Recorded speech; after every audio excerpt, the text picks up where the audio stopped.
price. Rose sang along to a song from nearly 30 years ago on her favorite oldies station. It reminded her of when she was 18, just about to become an adult.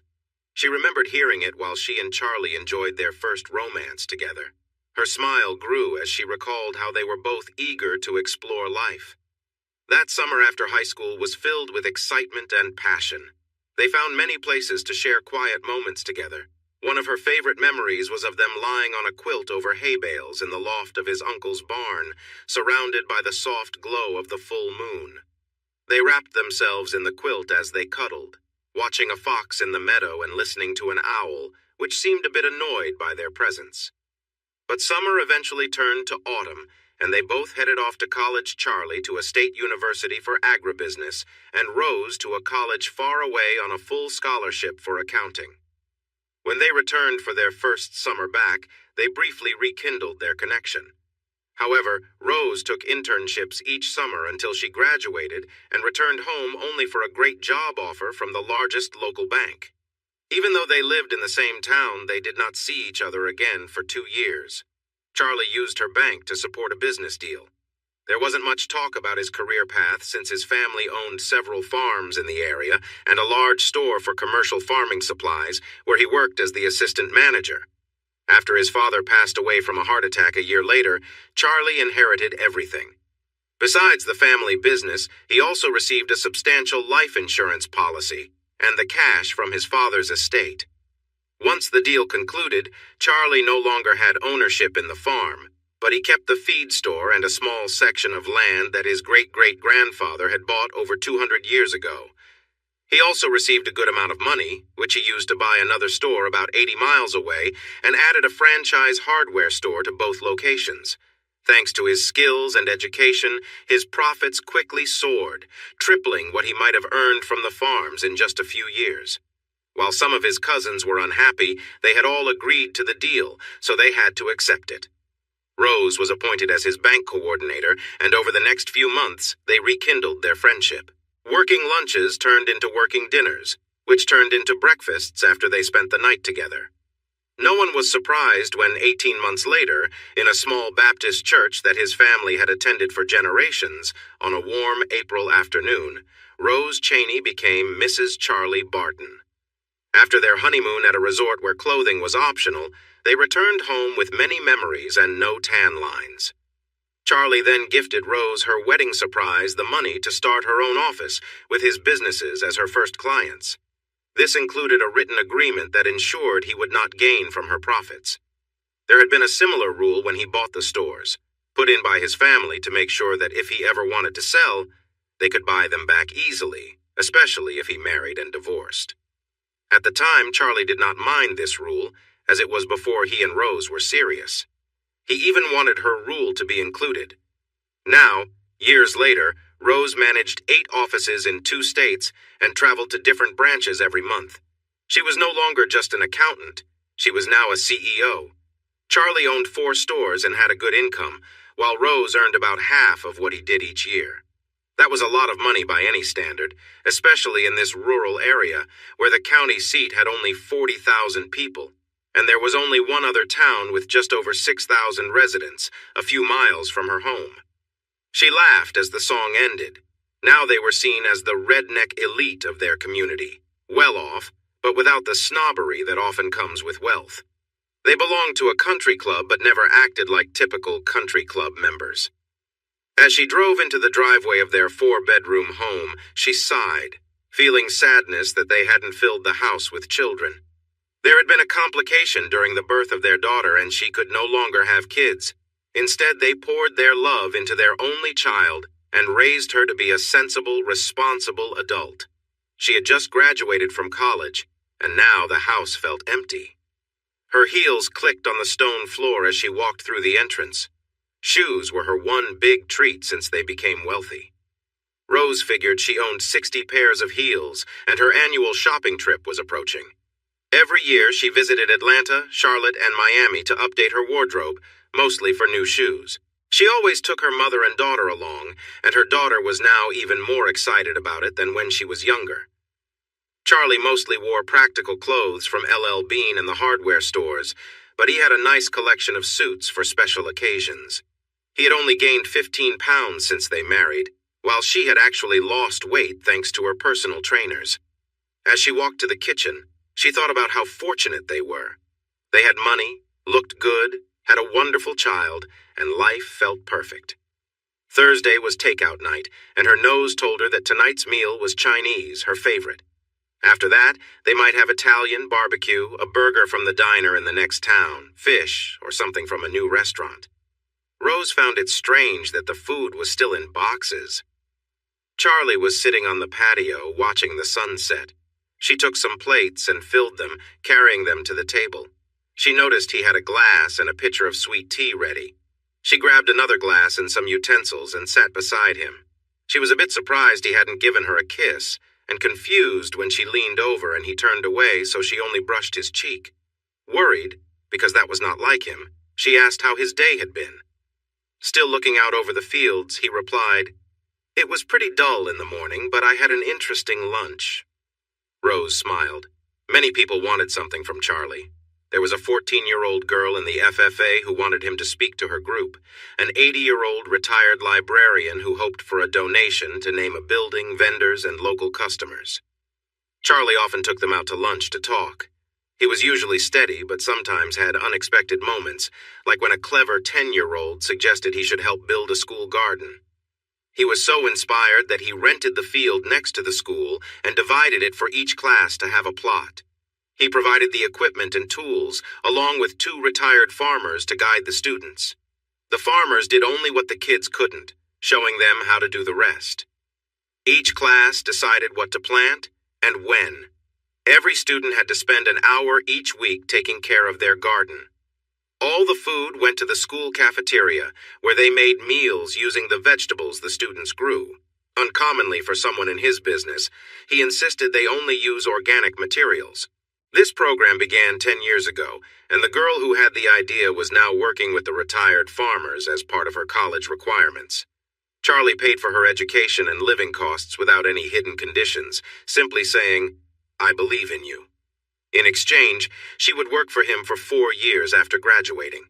Now she called him Uncle Charlie and cared for him deeply. Despite his kindness, Charlie wasn't perfect. He could be abrupt with people who annoyed him, and he had no patience for those who tried to cheat in business or manipulate personal relationships. Slow to anger, when he finally lost his temper, he could be harsh in both public and private matters. He remembered every good deed done for him and also every wrong done to him. Someone must have said something wrong at lunch, she thought as she tried to relax. They would be in trouble, as their preacher often warned. Was she a pretty young woman or just some difficult old man looking for help? Quite attractive, actually, Amanda Peterson. Rose felt uneasy, both about who he had lunch with and the way he spoke. His tone was soft, but she recognized it as the quiet anger he sometimes showed. He got up and walked to the edge of the patio, gazing at the small lake he had created. "What did you talk about, dear? Adult matters?" Adult matters? Why would a 24-year-old woman discuss that with you? He turned to her, looking straight into her eyes. Her heart raced as she listened with a sense of dread. "Well, it seems she and Bobby want to have an open marriage. From what I've heard, it was his idea and he spent weeks convincing her. She wanted to know if I would be her first partner since she thought I would be gentle. We talked a long time, Rose. The poor girl was confused and afraid, but by the end of our talk, she was no longer scared. She was really angry. You might want to tell Bobby to be careful tomorrow because she might take action against him. You need to be cautious too. What were you thinking getting involved with her? She could sue you for a lot. This is still a state where that can happen. Now I want you to look me in the eye and tell me this isn't true, that you haven't done any of the things she mentioned, and that you're ready to defend yourself. Because if even a little bit of it is true, we are finished. Do you understand? Finished. If you have secrets, I will find them all. Now is the time for you to defend yourself if you can." Rose sat in disbelief, her mind racing, trying to form thoughts but struggling. No, not now. How could this have happened? Bobby assured her it was fine. Charlie stood silently for a moment before speaking. "I thought so. I'm leaving now. I think I'll go to the farm for a while. Don't try to reach me, not by phone, email, or any way at all. We'll talk when I'm ready, not before. I'm really disappointed in you, Rose. Rose didn't know how long it took her to move, but by the time she did, she could hear his truck driving away. She sat back down, staring at the untouched food, too stunned to cry. 2 hours later, the food was no good, covered in flies. The sunset had turned into a cloudy night. There were no stars shining, no signs of hope for her to hold on to. She stood up, leaving the mess for the housekeeper to deal with. Rose headed straight for the liquor cabinet, looking at the options. For someone who rarely drank, there was quite a selection. She smiled when she saw the half-full bottle of rye, Charlie's favorite. Her smile faded when she noticed her favorite vodka was almost empty. I might as well finish it, she thought, tilting the bottle until it was gone, and then opening another one. She filled a large glass with almost half a pint, adding ice and tonic, and carried it into the kitchen, where she added 3 slices of lime. For reasons she couldn't explain, she went back outside to the patio. Raising her glass toward the east, she said, "Good night, Charlie." Then Rose cried and drank, repeating this until she stopped crying and fell asleep. "Rose, Rose, are you okay? Wake up." She became aware of her surroundings as the housekeeper gently shook her. She was sprawled on a lounge chair, not very elegantly. Her skirt had slid up, and her head ached, but she didn't feel hungover. She had just worn herself out emotionally. She gathered her thoughts and smiled weakly at Mrs. Gannon, the housekeeper. A widow in her 60s, Mrs. Gannon worked 4 days a week for 6 hours each day. She and Charlie liked things tidy, so it didn't take her long to keep the place neat. Mrs. Gannon was also Charlie's great aunt. He hired her to help with her finances, making sure she received a full paycheck regardless of how much she worked. He even offered her one of the spare bedrooms, but she preferred her own apartment. "Sorry, Mrs. Gannon, I got a little carried away last night. Let me help you clean this up." "I can't believe Charlie left you out here like this. When he gets home, I'm going to have a talk with him." "Charlie wasn't here last night. This is all my fault. I just had a lot on my mind." Mrs. Gannon, though older, was sharp. She looked at the 2 plates, the 2 glasses of tea, and realized Charlie must have been there for at least part of the evening. This thought surprised her. It seemed there might be some trouble. The evidence before her, along with finding Rose in this state, led to all sorts of thoughts. She couldn't help but wonder about the hose. She usually did the laundry and had never found anything unusual in it before. Maybe it was just some sort of midlife change. "You go on in, Rose. Get cleaned up. You're not working today?" Suddenly, Rose remembered she was late. Luckily, she owned the place. She called her manager and assistant to say she'd come in after lunch and ask them to change her meetings. A long, hot shower helped her feel better. She looked in the mirror and thought, a bit proudly, how good she still looked while many of her friends had settled into everyday routines. She frowned at her reflection, noticing some changes, and wondered if it was time to make some adjustments. Charlie had always liked her the way she was. Then she felt a wave of sadness at the thought that things might never be the same again. Fighting back tears, she sat at the vanity and brushed her hair, thinking about how she ended up in this situation. She had embraced business easily. Using the money Charlie gave her as a wedding gift, she opened her first office. Charlie had also passed on his business to her after the family accounting firm closed down. Things went well, and within 2 years she opened another office in the county seat. The following year, she opened an office near Charlie's second store. Over 12 years, she grew to 5 offices and added 3 more later. She could have opened even more, but had to travel 1 week each month and didn't like being away from home longer than necessary. Her small county didn't have many places to socialize besides a few social clubs and the country club. She missed the lively bar scene from her college days more than she liked to admit. But now she had settled down. There were no bar crawls or late nights out in her future. It had been 10 weeks since she and Charlie had spent intimate time together. He had been ill with a bad flu for 3 weeks. Then she had to travel for a week, and when she got back, he had to leave to finalize a deal for his 3rd store. Soon after, she caught the flu too. By the time she felt better, she had to hit the road again. This dry spell was the longest they had ever experienced in their marriage. Now, just over 40, they still had a lively relationship, with 2 to 5 times a week, depending on their schedules. They sometimes enjoyed the hayloft at the farm just for fun.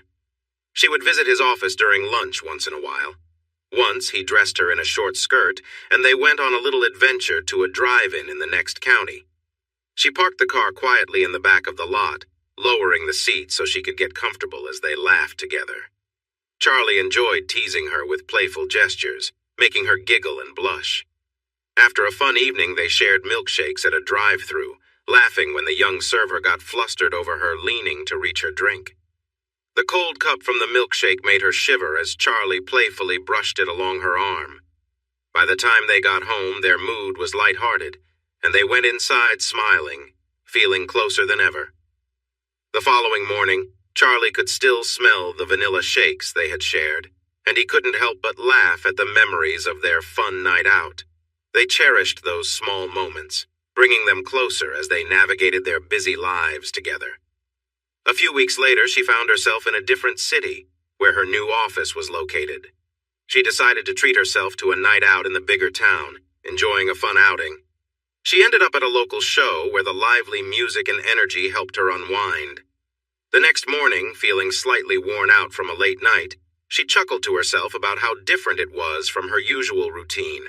She missed Charlie and looked forward to getting home where she felt at ease. Throughout her busy travel schedule, she had her ups and downs, but always felt grateful to have Charlie to lean on. During each trip, she appreciated small, thoughtful gestures, whether it was a good meal, a quiet evening walk, or simply a phone call with Charlie to catch up. Sometimes she splurged a bit on small comforts like a nice dinner or a small keepsake, which she enjoyed sharing stories about when she returned home. As the years passed, she occasionally struggled with balancing work and personal life, but remained committed to keeping her relationship strong. She and Charlie worked through challenges together, learning to trust and support each other through the ups and downs. Their bond deepened over the years, with both finding comfort in the stability they brought to each other's lives. In the end, it was Charlie's kindness and understanding that helped them through any misunderstandings or challenges they faced. They realized that despite the occasional temptation and distraction, their shared life was worth every effort they made. They found joy in the little things, sharing laughs and memories that kept their connection strong. And while life continued to bring them new experiences and occasional challenges, they always came back to each other, choosing love and loyalty above all else. It was the first time she thought about having fun at home, and the years of keeping secrets from Charlie made her feel too confident. She wanted Bobby to be her helper, to take him with her on trips, and like before, only have her fun when she was away. They were sending signals to each other and the flirting picked up. She had met men like Bobby before, selfish and cocky. She felt sure he was after her and her money, and it made her smile. He would never compare to Charlie. Bobby was just someone to pass the time with until he got boring. She planned to end things nicely, giving him some nice gifts and maybe a little cash. If he got foolish and tried to push her, she'd make sure he knew it could cost him dearly. Things started to go wrong when his wife found their emails. How could he have been so careless? Rose realized she should have ended it right then, but he convinced her he could manage his wife. She didn't know what he was planning until everything began to fall apart, but the last thing either of them expected was for Amanda to reach out to Charlie. Rose paused, lost in thought while brushing her hair. Did she really want to stay married to Charlie? Was it time to just give up? Yes, the intimacy had not been special in recent years, but he felt safe and familiar, and when they were together, he always tried hard to make her happy. Maybe, she thought, if she had held back some of her attention from her other partners, things would have been better. Yes, she realized, she wanted to stay married to Charlie. He was her true partner, the one she wanted by her side in tough times. Life without him didn't seem right. She needed to show him that none of the others meant anything. They were just distractions until she could return to him. She had to make the effort. Charlie drove into the driveway of his farm, admiring the old farmhouse on the hill, looking over the land. When he first got the place, it was in rough shape, and he even thought about tearing it down.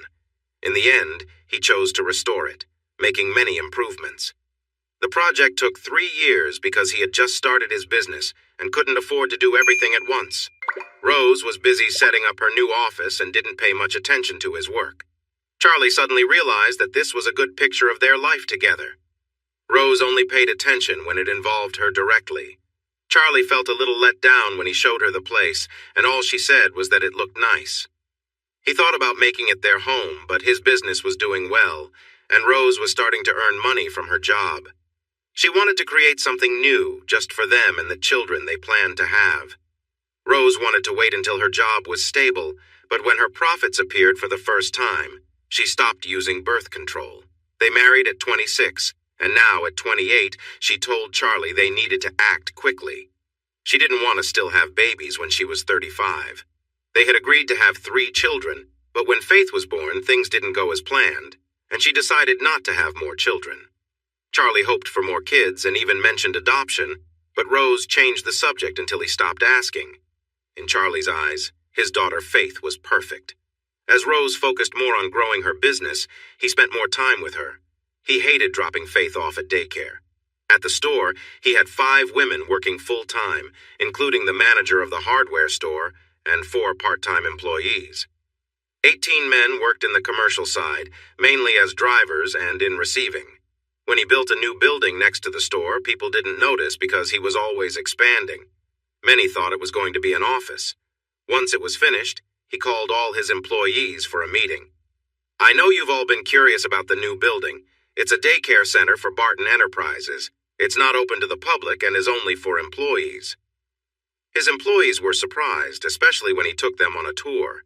The center could care for 50 children and had a playground and a fully equipped kitchen. One woman, already struggling with childcare expenses, asked what the costs would be. He smiled.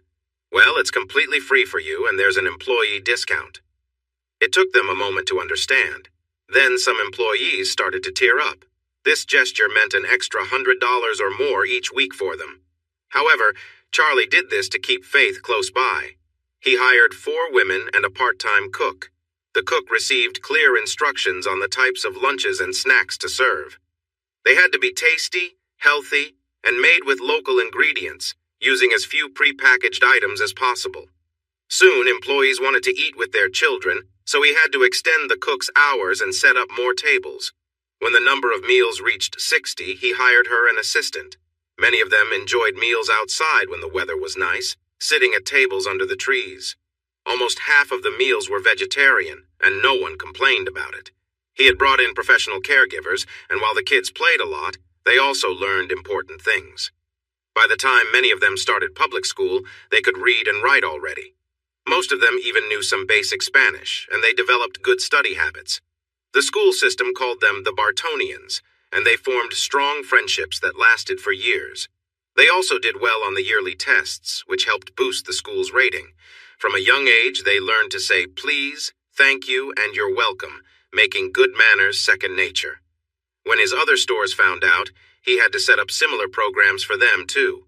He spent about $400,000 a year of his own money to keep this going, though he did receive some tax benefits.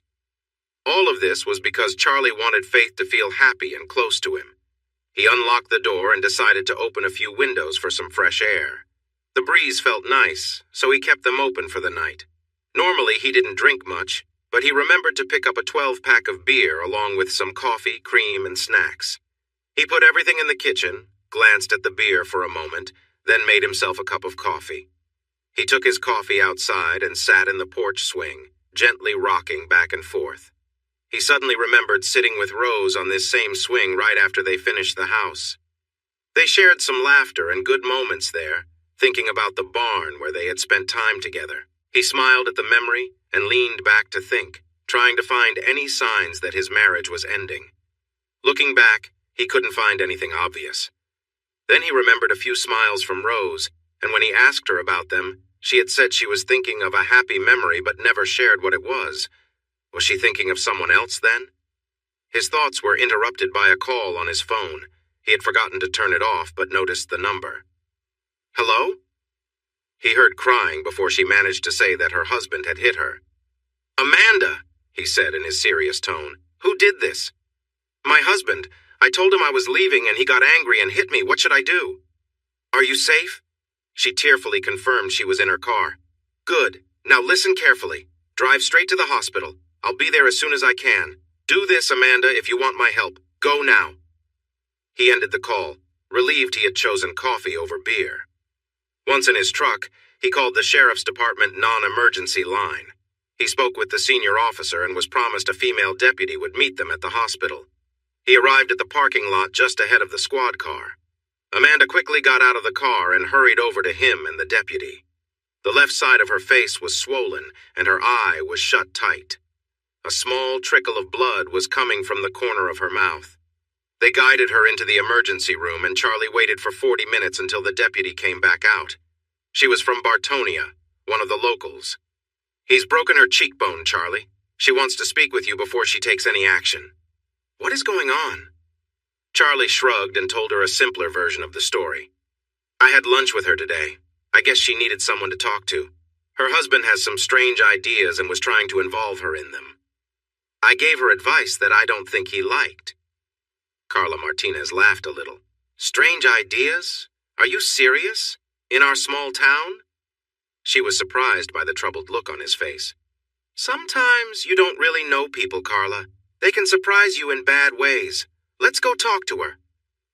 Amanda was on pain medicine, looking weak and pale. She tried to smile when she saw him, but grimaced in pain. "What should I do, Charlie?"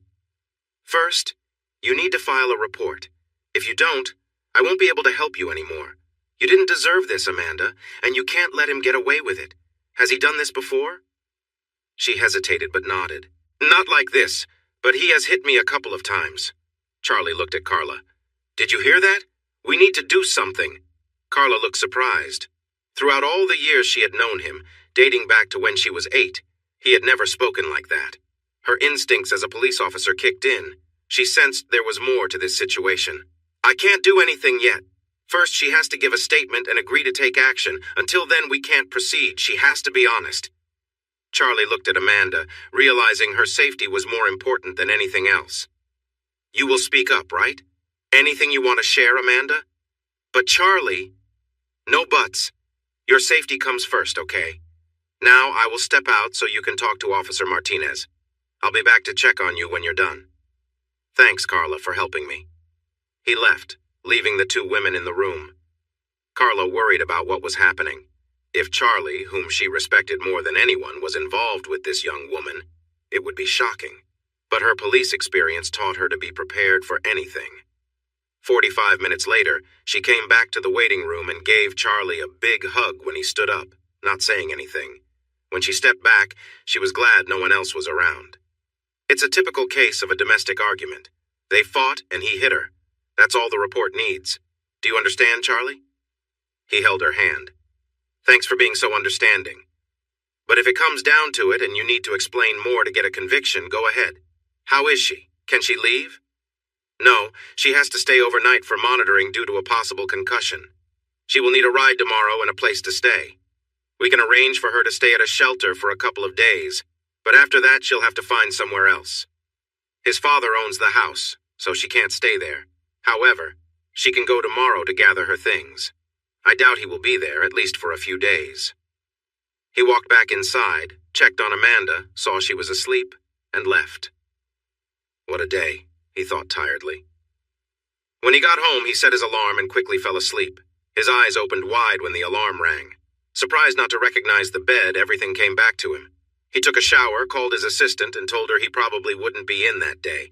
She was used to him needing to leave town at short notice, so she didn't think much of it.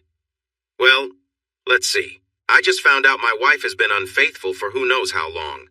Her former partner tried to convince his wife to betray him too so he could be with my wife. When she refused, they argued and he got angry. She's in the hospital, he's in jail, and my wife. I don't know or care, nor am I interested in finding out." He frowned at these thoughts. Charlie decided to stop at the diner for breakfast. He hadn't been there long when Officer Martinez walked in, finishing up her shift and stopping for a meal. She came right over to him, leaning down and giving him a friendly kiss on the cheek. The staff and other customers smiled as he turned bright red. It was well known how easily he blushed, a fact many of the local women found amusing, especially when their husbands were nearby. They did this out of kindness and humor, and everyone enjoyed the playful banter. She slid into the booth. "Buy a poor public servant breakfast, moneybags, and I want steak and eggs." He smiled as she placed her order. After the crowd thinned and she finished eating, she quietly updated him on her night. He was swearing and yelling when he opened the door, thinking it was Amanda. He stopped right away when he saw me and Officer Wells. Officer Wells was one of their largest officers, often called for domestic disputes. It was common to send a male and female officer to such calls. He started again when we handcuffed him, going on about Amanda, Rose, and you. We read him his rights and told him to be quiet. He was processed in about 4 minutes. It'll probably be 10 before his father can come with the lawyers. Amanda is still in the hospital and won't be discharged until after lunch, so she will need help to collect her belongings. The office has been informed, and if she gives them a 2-hour notice, she can pick things up any time in the next 48 hours. It's standard waiting time for a domestic abuse case. She has nowhere to go, Charlie. Her family lives 2 states away. Are you going to help her? Not directly. That would only make things worse. Come with me to the office before you head home. It won't take long. She followed him and waited outside while he went in. His assistant looked surprised when he said he had forgotten something. He opened the safe, took out $3,000, and walked back outside. Leaning into the window, he placed the small bag on the floor. Later today, have whoever is with her take her back to your apartment complex. There are a few police officers living there, right? Give her what's in this bag and tell her to keep it private. It's enough for her to find an apartment and cover her expenses for a month if she needs it. I owe you for this, and I promise to repay you in the future. Carla followed his instructions, and 18 months later, when she got married, Charlie walked her down the aisle. He paid for everything: the wedding, honeymoon, and even flights for her grandparents from Mexico. During their dance, he kissed her cheek, thanking her again for her support. Tears filled her eyes when he mentioned a perfect house for the young couple to start their life together, along with help for financing it. With Amanda safe, Charlie left to spend a few days at his farthest store. By the 3rd day, Rose had started to feel better. She didn't want to be a bother, so she called him once on his phone and sent 2 emails to his laptop and every store's desktop. She waited. 2 weeks later, she stopped exercising and gained 10 pounds. Her hair was messy, and her outfits looked unflattering. So she decided to return to the gym. It was a trainer from her past who gave her the wake-up call she needed. When he pulled her into the office and sat her down, she opened up and shared everything. Well, Rose, what did you expect? You weren't too careful at first. The truth has a way of coming out eventually. What do you want to happen now? I want my husband back. Why? There was clearly something missing in your relationship, or you wouldn't have acted the way you did. Both of you are wealthy, so money shouldn't be a problem if you separate. Your daughter is grown, so she's not a concern. You can both go your separate ways and date whoever you like. But from what you told me, he seems like the kind of guy who wants a serious relationship. He might be married again before your divorce is finalized. I'm sorry if this sounds harsh, but I think he was just someone you were comfortable with. A backup between relationships. He paused, catching his breath. Now, wherever you end up, you need to pull yourself together. Get out there and work it off. I'm calling Gabriel. You could use a haircut, and I noticed some gray. I'll make sure he can see you in an hour. For the first time since that Thursday night on the patio, she smiled. What about dinner tonight, Eric? We could reminisce. Sorry, I can't do that. You're still attractive, but I'm married now, my 3rd time. I've promised myself that if this one doesn't work out, it won't be because I didn't stay faithful. From what you've told me, your husband is pretty traditional. Sooner or later, whether you get back together or not, he'll want to settle scores, and I prefer to stay away from trouble. If you have any friends, you should give them a heads up. I wish you the best. Now get moving. Rose thought about his words while she exercised. He was right. She should warn a couple of guys. The others were far enough away in her past that she thought they were safe. If Charlie ever found out she had been with 8 different men in the last 10 years, she would be in trouble. Yet for some reason, she couldn't shake off the love she felt for her husband and wanted him back. Charlie sat on the front porch of his farmhouse. He had been there for 2 weeks, and rumors were starting to spread. It didn't bother him much. He doubted anyone would confront him about it. The sheriff came by to chat. They were friends since childhood and usually took a couple of fishing trips each year, one to the coast and another to a lake known for big catfish. The sheriff even had a framed photo of them from a great trip, each holding a massive catfish. Sheriff Andy loved to remind him that his fish weighed 10 pounds more, over 70 pounds. Charlie made coffee, and they reminisced for a bit. Finally, Andy addressed the topic on his mind. "Charlie, people are starting to ask questions. You've been alone here for over 2 weeks, and Rose looks like she's struggling whenever she's seen. It seems connected to Amanda Peterson and her husband. He has charges against him, and Amanda is getting a divorce. Everyone is curious about how she can afford her lawyer. He's even threatening to make a claim against you if she doesn't back off. So, as a friend, what's going on?" Charlie shared his story, leaving out some details. Andy listened, stunned by what he heard. "So that's what's happening. Amanda opened my eyes, and while I don't like the situation, I'm glad she said something. I'll help her with the divorce as a way to say thank you. The closest we've ever been was when she kissed me on the cheek after she came out of the hospital. She's younger than Faith, so forget him. Tell him to do his worst, but remind him that if he pushes, I'll push back harder." As the sheriff drove away, he thought about how surprised he was that Rose would cheat on Charlie. He had known them since school and was the best man at their wedding. Faith called him Uncle Andy, and it took her a long time to understand he wasn't really her uncle. His daughter was her best friend. They even went to daycare together, and that helped save on childcare costs.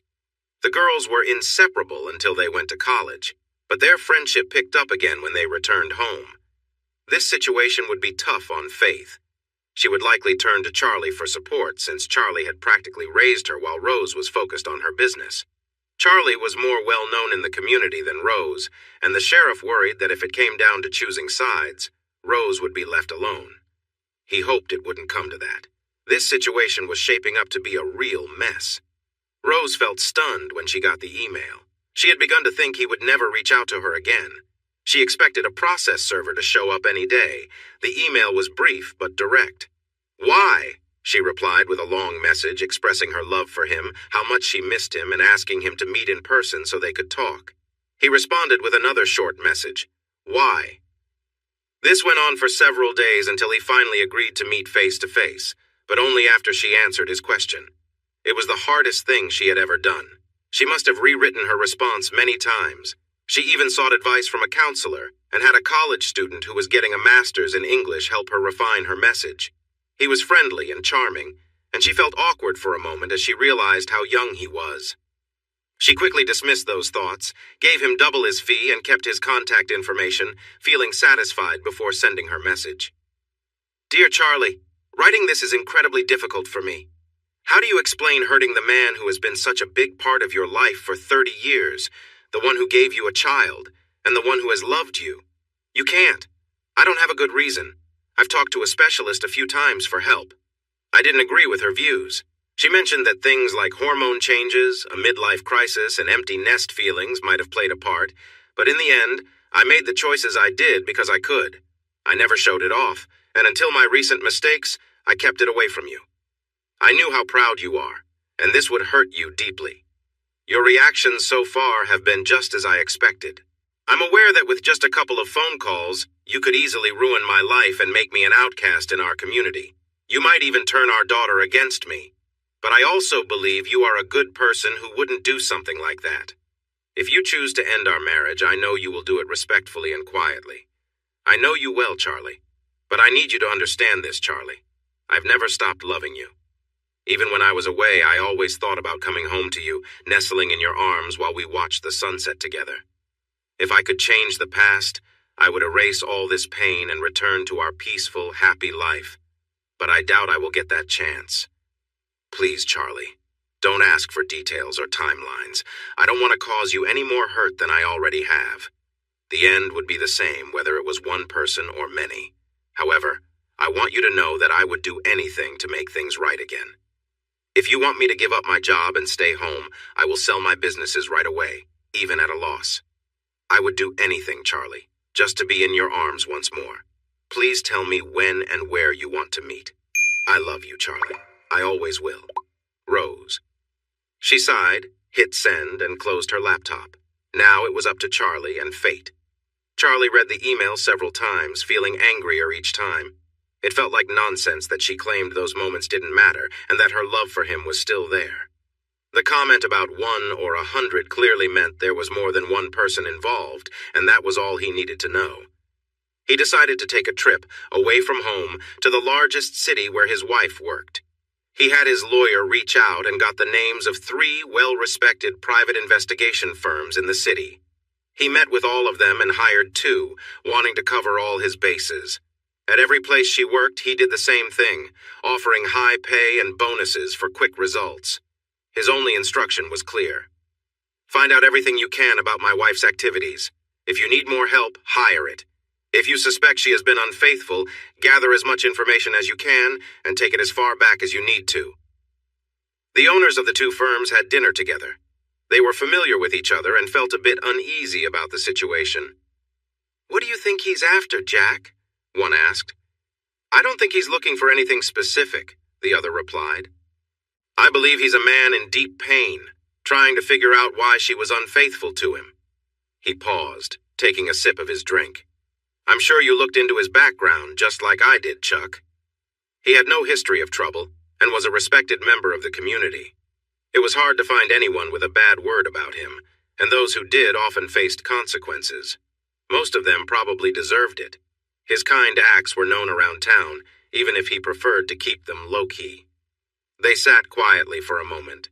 He might look good on paper, but they had been in their jobs long enough to know that people often were not what they seemed. Plus, they both knew that someone who showed random kindness might have something deeper going on. Chuck finally spoke up. "Well, we know he's worth about $30 million, with at least 20 of that in cash, so let's keep an eye on him and do the work he's paying us for. If he goes off track, we'll handle it. And if it gets too intense, we call the authorities. Sound good?" "Absolutely," Jack replied. But both had doubts. Neither had seen such coldness in anyone's eyes as they did when Charlie discussed his thoughts on his wife. Bobby Peterson awoke in jail thinking, "This wasn't how it was supposed to go.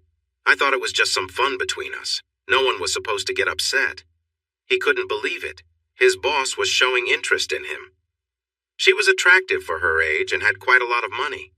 Bobby saw a chance and flirted back. When she called him into her office at the end of the day, he felt a rush of nerves. But nothing serious happened, just some clear flirting and friendly touches. He decided to be patient. As weeks passed, she flirted more openly, inviting him into her office and getting closer. They shared kisses and light touches. Just when things seemed to escalate, one of the secretaries walked in to grab her umbrella. Luckily, the office door was closed. Rose quickly adjusted her dress and suggested it might be best to stop for the day. She told him he could leave first, promising to lock up soon. He gave her a quick kiss as he left, pleased with himself. As he drove home, he felt confident about his chances with Rose. She often complained about long trips and demanding work due to the new office. Maybe she needed help, and he could fit that role. If they started seeing each other, they could save money on hotel costs. Bobby had a plan. His father had never respected him, always calling him lazy and uncreative, and he had even fired him for using petty cash for lunch. Bobby had used that money almost every day for a year before he got caught. Almost $2,500. He liked to eat at nice places. He tried to say it was for business, but no one believed him. His dad gave him a choice: pay back the money or leave. So, he left. He planned to win Rose Barton away from her husband and take his place in her life and with her money. That would make his dad pay attention. Sure, Rose was over 20 years older, but she was still attractive and, more importantly, quite wealthy. In a few years, she might slow down and he could find some younger friends. She might even be okay with it, wanting to take a break. When he had control of the money, he would show his dad he had it in him all along. Things went sideways when his wife became suspicious. Even though she wasn't very bright, she had a sense about these things and kept looking until she found emails. He turned on the charm, telling her he was only doing it for them and that he didn't really like Rose. It took some time, but she began to understand. He even suggested she find a wealthy friend, thinking it could be beneficial for both of them. Together, they could gather money to start a business. She could be his secretary, which was what she was studying for in community college before they got married. But he didn't expect her to try to seduce Charlie Barton. When he reacted poorly, she broke down and shared everything, including that Rose was taking her son Bobby to visit her out-of-state offices. She ruined everything. When she came home and told him she talked to Charlie to get his approval about the open marriage idea, he couldn't believe it. Charlie told her the truth, and Amanda decided to leave him. They argued while Bobby drank steadily. He knew he was in trouble. He was sure he would lose his job by Monday and might not find work in the community again. His dad would ridicule him, and he knew no help would come. He felt trapped. Amanda then said she would take everything from him before the divorce was done. He lost his patience and slapped her to quiet her down. Maybe he hit her a bit hard, but it made her stop. She walked away, leaving him alone. He went back to his gin, trying to clear his mind and think of a way to come out on top when it was all over. Maybe he could ask Charlie for a favor to keep the truth hidden. That seemed like a good idea. A couple of hours later, someone knocked on the door. Didn't they know it was late? "Go away, Amanda! I don't want to hear from you!" he shouted, thinking it was her. But when he looked, he saw it was 2 police officers. The police officer was very big. "Robert Peterson?" "Yeah. What do you want? It's late, and That's all he could say before they had him on the ground, putting handcuffs on him. "Robert Peterson, you are under arrest for hurting Amanda Peterson. You have the right to—" The female officer read him his rights, but Bobby didn't pay much attention. Was Amanda really going to have him arrested? It was just a small slap during an argument. "Wait a minute. It was just a little hit. Things got out of control when we argued. I didn't mean to hurt her. I bet Barton encouraged her to do this. Is it my fault that he can't make her happy? I hadn't even been with her yet." "Mr. Peterson, remember your rights. Anything you say can be used against you in court. We have body cameras, so everything you do and say is being recorded. It would be wise to stay quiet." There was something in the eyes of the female officer that made him stop. She looked really angry. He didn't say a word from then on during processing and when he was taken to his cell. His mood got even worse when he found out he couldn't get bail for at least 48 hours because it was a domestic case. Swallowing his pride, he called his father the next morning. After explaining what happened, he had to listen to his father laugh for a few minutes. Then his father said he would start the paperwork, pay for his release, and get a lawyer, but only if Bobby promised to pay him back. By the time he was released, Amanda had taken all her things and disappeared. No one knew where she was. Well, her lawyer knew. That woman had been waiting outside the jail to serve him papers. Amanda was on medical leave from her job until she healed, and they couldn't or wouldn't tell him anything. His lawyer warned him that he could face time in jail unless he could convince her to drop the charges. A few days later, he saw Charlie Barton on the street. They were both going to lunch at the same diner. Bobby watched as all the waitresses were friendly to Charlie. He joked with his waitress, "What do I need to do to get service like that?" The waitress glanced at his hand on her arm and he quickly moved it away. She gave him a big, fake smile. "Well, for starters, try not being known for hurting women. If you want service like Charlie gets, be a man everyone respects, and maybe tip better." She said it loud enough for everyone to hear, and they all laughed. He was about to argue with the waitress when the owner came over. "Enjoying your burger, Bobby?" Finally, someone nice. "Yeah, it's good, thanks." The owner smiled and looked down at him. "You're welcome, but if I were you, I'd enjoy every bite because it will be the last time you eat here. When you leave, don't come back. You're banned as long as I own this place. I was married once to someone like you. I don't want you here to remind me of bad moments." This time, the laughter was loud and he turned pale with anger. He couldn't believe it. He would show them one day. They would regret how they treated him. He glanced over at Charlie, who was sitting there with a slight smile. Bobby almost decided to go over and confront him when 2 policewomen walked in and approached his table. One was from the county and the other was from the city. The county officer took off her hat and set it on the table, then leaned over and gave him a kiss on the cheek. The city officer did the same to his other cheek. The people around them grinned, having seen this before, always laughing when Charlie turned red.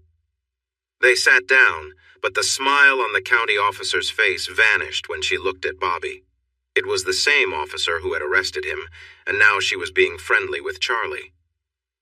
She whispered something to the city officer, who shot him a cold look before returning to her meal, playfully teasing Charlie. When they left the checks on the table, and Charlie paid for everything, leaving a generous tip.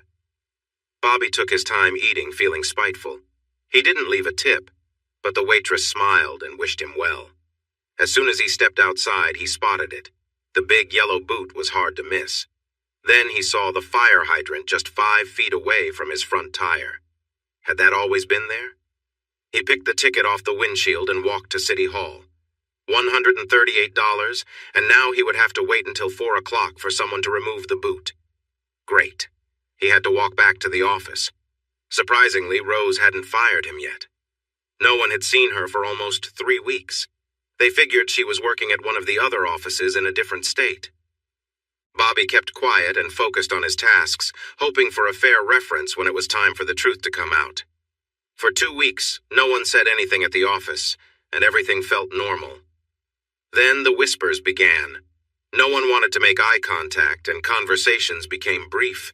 He felt like yelling at them. This wasn't his fault. Bobby didn't realize it, but he had a distorted view of himself. His inflated self-esteem made him twist his past to fit his imagined future. He wouldn't admit to the truth unless he was cornered by his lies. Once caught, he would turn on his charm to deflect attention from his actions, and then he would start lying again. Even with his troubled relationship with his father and uncertainty about his job, he held on to the belief that he would somehow come out on top. Just as he was about to drift off, a thought struck him. Faith. She had shown him kindness years ago when she visited her mother's office during college breaks. He hoped he could win her over, maybe even convince her to marry him someday. That would show them. Sitting in the church while they exchanged vows would be just right. Feeling better than he had in weeks, he went to sleep. The next morning, everything returned. Faith was an attractive target. She was very pretty, looking like a younger version of her mom, tall with nice cheekbones. Every man around had shown interest, but none could make her settle down. She turned them all down, saying she wasn't looking for a relationship and wanted to focus on her new business. Her business was off to a great start, thanks to her family. The vet they had used for years was getting older and had to close his practice due to problems. Animals were getting sick, and complaints were piling up. He had to deal with rising insurance costs and legal fees, which forced him to shut down. Faith, her 3 assistants, and the older vet who worked part-time were very busy. Realizing she needed more help, Faith placed ads for another vet and ended up hiring a husband and wife team.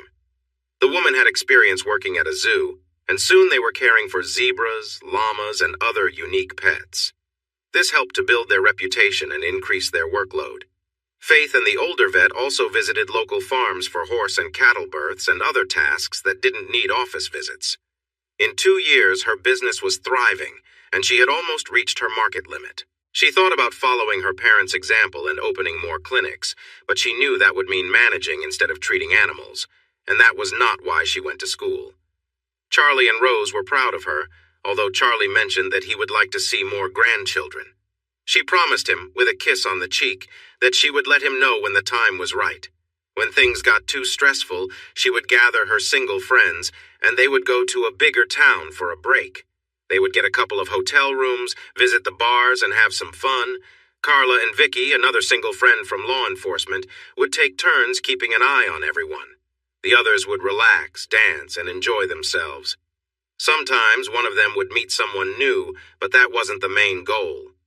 Once, Carla stopped a man from trying to give Faith a drink that was tampered with and had the bartender call the police. They tested the drink, and the man faced serious charges for his actions. Charlie made sure that the man would not have the chance to make that mistake again. He took a deal and ended up spending 8 months in prison out of a 3-year sentence. During that time, he had trouble with the other inmates and was hurt at least once a month. When he got out, he could barely walk and had trouble seeing from his left eye. He had also experienced how painful unwanted attention could be several times. 2 weeks later, he was hurt again and decided to move across the country. After that, no one heard from him again. Charlie felt a sense of satisfaction when he learned this. Faith had a tip from her friend at the shelter and wasn't surprised when Bobby brought in the cat. She was, however, taken aback by how well the cat reacted to him. Putting on her professional demeanor, she began filling out the needed forms. "What's your pet's name?"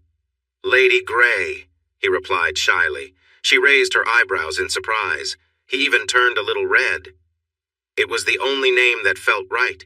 She just looks regal, don't you think? Well, she thought, maybe there was a real person under there after all. And how old is she? 31? One of her helpers giggled. Not your age, Bobby. How old is your cat? He recalled what the shelter staff had said. A little over a year. Where did you find her? Was she a stray or did someone give her to you? It's a rescue. Faith smiled and paused her writing. You can take her home, Bobby. All rescued animals are spayed or neutered. Just make sure she has enough water, feed her well, take her for checkups from time to time, and give her some love. She'll be with you for years. Bobby felt his plans fall apart. He made small talk until she kindly said she needed to attend to other patients. He felt like she was laughing at him, which made him upset. Then he had an idea. He pulled over out of the sight of the clinic and let Lady Grey go. She would find her way back to the clinic and Faith would take her in and call him. He planned to return at closing time to win her over with his gratitude. Strangely, he felt disappointed and almost decided to go back. Forget it, it's just a cat, he told himself. Besides, he would get her back tomorrow. Faith recognized Lady Grey right away. The cat was standing by her barn, looking a bit confused. Come on, sweetie. Let's get you inside and get you something to eat. Lady Grey purred in Faith's arms and happily ate the food she was given while Faith completed her paperwork. She admired the cat's sleek coat, but then remembered who owned her and frowned. Suddenly, she picked up her phone and called. Hi, Mom. It's me. She pulled the phone away from her ear until her mom stopped excitedly chatting. Yes, I know it's been a while. I wonder what could keep an only child from seeing her parent. Oh, I remember. More excited talking followed until she spoke firmly. Mom, please listen. You and I are going to dinner tomorrow at China House, 7 o'clock sharp. I'll see you there. And Mom, we need to have a serious talk. Be ready for it. If I catch you trying to avoid any question, we won't talk for a long time. Keep that in mind. If you don't show up, I'll know everything I need to know. Good night, Mom. She turned off her phone while her mother continued talking. Picking up Lady Grey, she placed her in a container for the night. The cat meowed sadly, and despite herself, she took her out. Just for one night, don't get too cozy. Lady Grey purred happily in the passenger seat, jumping out and striding toward her apartment door as if she owned it. No loud noises. Be good now. It's time for bed. Faith settled Lady Grey in the utility room on a bed made of towels, leaving water and food beside her. The next morning, she woke up feeling strange to find Lady Grey on her chest, tapping her nose gently with a paw while purring. Faith groaned as she got up, carrying Lady Grey to the kitchen. What? Are you my alarm clock now? I usually sleep for 30 more minutes. Can you behave while I shower? Lady Grey sat and mewed while Faith took her shower. When Faith opened the shower door, she accidentally sprayed the cat with water. Lady Grey yelped and dashed into the kitchen. Faith laughed and finished rinsing off. In the kitchen, Lady Grey was on the table, cleaning herself and looking very unimpressed. Faith chuckled and picked her up, rubbing her tummy. Lesson learned, little one. Be careful, or you'll get wet.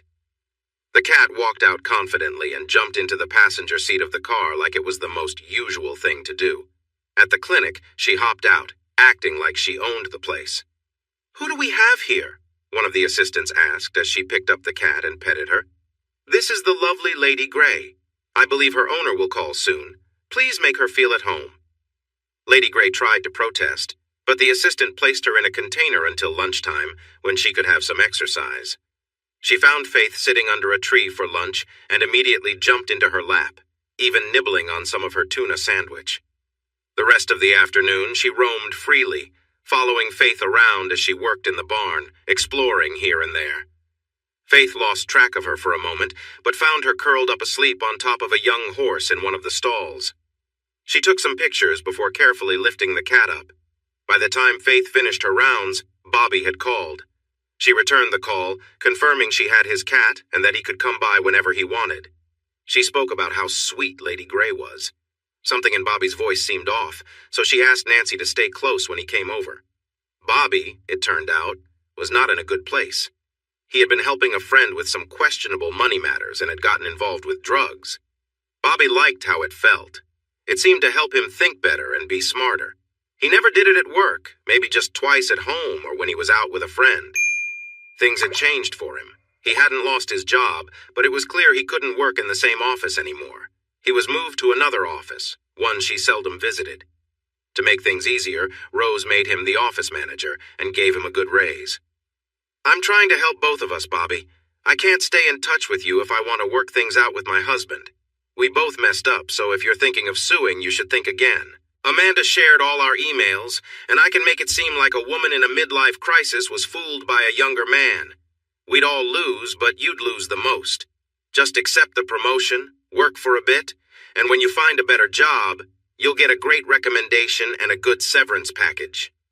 Feeling trapped, he accepted the transfer. Bobby felt pleased. His plan was coming together. He intended to charm her at the end of the day, hoping she would be eager to please him. To feel a bit more confident, he took a small dose of something to help him relax. The air felt bright as he approached the clinic door. She let him in without locking it behind them.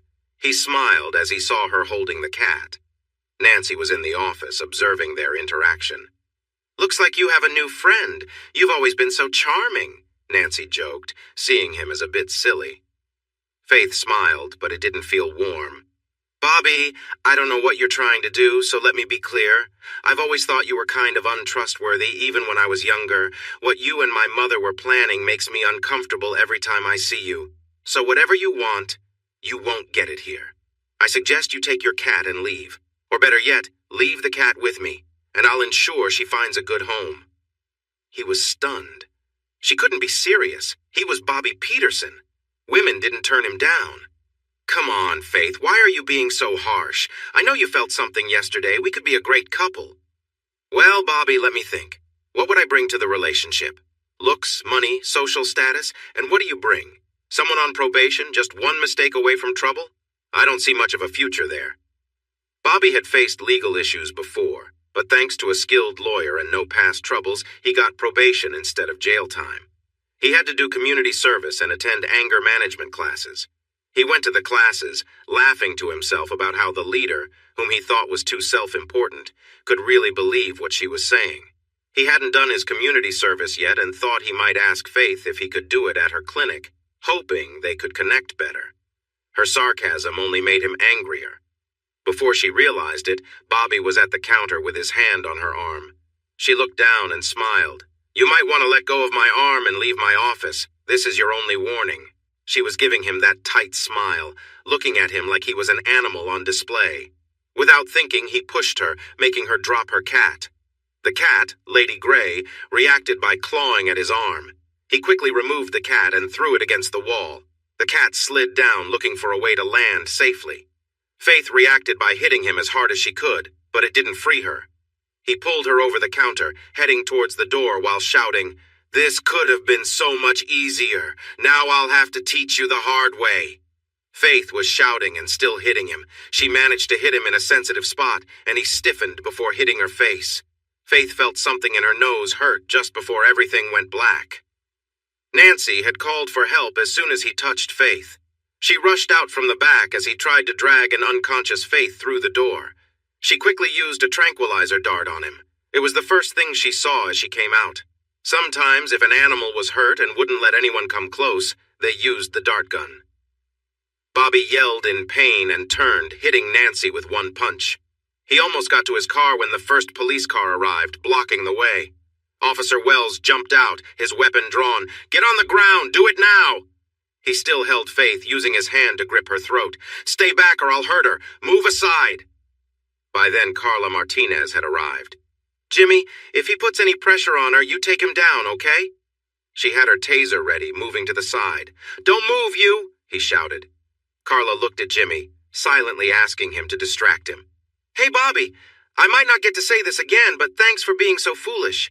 Amanda and I are dating now. Did you know that? She said she wanted to be with a real man for a change. She is just amazing and is always interested in me. She says she didn't know what real love was until she moved on from you." Jimmy was just talking big. They were dating, but they hadn't gotten serious yet. They both knew it would happen soon, but they wanted to take their time. Carla was moving in the right direction when the tranquilizer hit. Bobby dropped Faith and collapsed to the ground. She used the taser on him anyway, just to be safe. It took 3 ambulances, one for Faith, one for Nancy, and one for Bobby, who was handcuffed to the stretcher. Faith was treated for her broken nose, a concussion, and bruises from being dragged across the ground. Nancy was checked for a concussion and kept overnight to be watched closely. Bobby was examined thoroughly, and they took blood samples. When cocaine was found, they got a search warrant for his house. They discovered his stash. He faced charges for possession of cocaine, breaking probation, assault, and cruelty to animals. His probation was canceled, and he was sent to jail. The bail was set so high that his father couldn't afford to pay it without losing most of his belongings. He ignored Bobby's calls. Rose waited at the restaurant for 3 hours. By the second hour, she was crying, worried that Faith had forgotten about her. It wasn't until she turned her phone on that she saw all the messages. She nearly fainted when she heard Charlie's last message. "Rose, where are you? Answer your phone. Faith is hurt and in the hospital. Bobby attacked her. It could have been worse, but the police arrived in time. He hurt her badly. Come here as soon as you can." She didn't know which hurt her more, the fact that Faith was hurt or that Charlie was so harsh. Rose didn't even remember driving to the hospital, but suddenly she was by Faith's side, distressed by her injuries. She leaned over her crying, her tears wetting Faith's hospital gown. When Faith woke up and saw who was with her, she wrapped her arms around Rose. They both cried for a few minutes before Rose stepped back, holding Faith's hand. "I'm sorry I couldn't make dinner, Mom," Faith whispered. "It's okay, honey. I'm so sorry about this," Rose said, her heart aching. Faith tried to comfort her. "No, Mom, it wasn't your fault. This was all Bobby's doing." Rose knew that wasn't entirely true, but she kept quiet. They talked for about 10 minutes until the medication made Faith sleepy again. Then, she felt a presence nearby and turned to see Charlie for the first time in almost 3 months. Her heart raced. He looked tired and worn, his face serious. She stepped in front of him. "Charlie, we need to talk. You promised you would if I answered your questions." He gently moved her hands away from his. "I will, I promise. But please give me another 2 weeks. I'll email you. I need to ask you a favor. Stay the night with Faith. I have some things to take care of, but I'll be back early tomorrow. Can you do that for me?" Wondering what was so important at this hour, she nodded. He left without saying anything more. Bobby slowly came to, confused about what had happened. As he tried to move, he realized his hands were bound to the bed. Memories rushed back, and a flash of anger surged within him. He thought she needed to understand respect. Then fear crept in as he remembered what had led him here. He was in serious trouble. Hearing a noise, he turned and saw Charlie Barton. It took a moment for Bobby's mind to clear, but soon he recognized Charlie. He seemed calm, watching him without any sign of anger, but there was something intense in his gaze that brought reality crashing down on Bobby's disoriented mind. He remembered everything: Faith, the police, the incident. "I'm in big trouble," he thought. "I could end up in jail. I can't go to jail. I need to contact my dad. He'll help me." He looked at Charlie again, wondering why no one was guarding the door. Charlie was steady, his eyes unblinking, like those of a hunter waiting patiently for the right moment. Bobby remembered a documentary he had seen about Nile crocodiles. They would remain still on riverbanks, then strike with incredible speed, pulling their prey into the water before anyone could react. It left a chilling impression.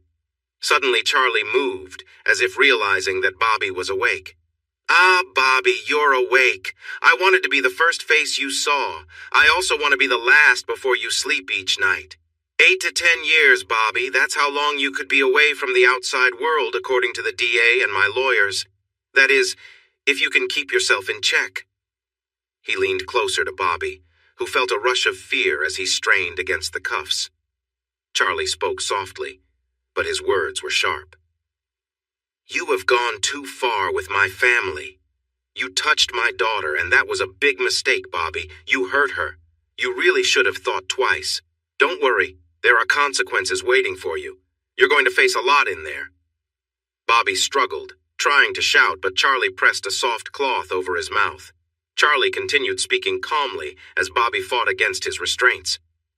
"Don't worry, Bobby. We'll help you find a good husband, and you'll be safe as long as you keep him happy. I'll assist you because I want you to remember to be grateful to me for helping you. Oh, and don't worry about them hurting your face. We need to keep you looking nice.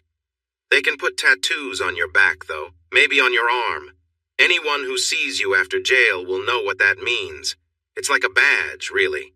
It'll show you're someone who lived through this. You might even get some offers. I might help arrange another marriage for you." Charlie leaned in closer. Bobby felt a tightening grip and realized Charlie had power over him. Bobby tried to scream into the towel, but his cries turned into whimpers until the pressure overwhelmed him, and he lost consciousness. His last memory was seeing Charlie's face. Charlie felt no guilt as he looked down. Everything he promised Bobby would happen, and he would make sure of it. He tossed the towel aside and left, thanking the nurse as he passed her station. He was still mostly out of it. I just wanted him to know that I understood it was the medication and held no grudges. I'll pray for him. The nurse listened and thought about how kind Charlie seemed. She knew she wouldn't have been so forgiving if it had been her daughter. Faith knew exactly where she was when she woke up. The hospital smells were familiar. She was surprised to see her mother by her side and felt a bit ashamed as she looked around for her father. She touched her nose, remembering what happened. Rose noticed the movement and woke up, tears coming to her eyes. They spoke, probably the most meaningful conversation they'd had in years. I guess I'm a bit like Dad in a way, Mom. Why is that? Rose looked at her daughter with sadness, a single tear rolling down her cheek. You think I haven't wondered about that many times in the last few months? I've talked to 2 different therapists, and they both mentioned something called success syndrome.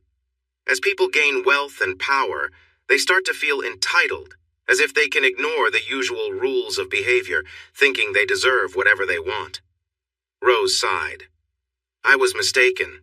It became easier to think that way. I thought he must have figured things out by now, and if he didn't complain, it meant I could keep going. That led to arrogance, and being arrogant caught me. Faith stared at her mother for a moment. So, you're saying if you hadn't been so full of yourself and gotten caught, you would still be making bad choices? If you cared so much, why didn't you just get a divorce after I graduated high school? It happens all the time. I would have been hurt, but I would have gotten over it much better than this situation we're in now. Rose looked shocked.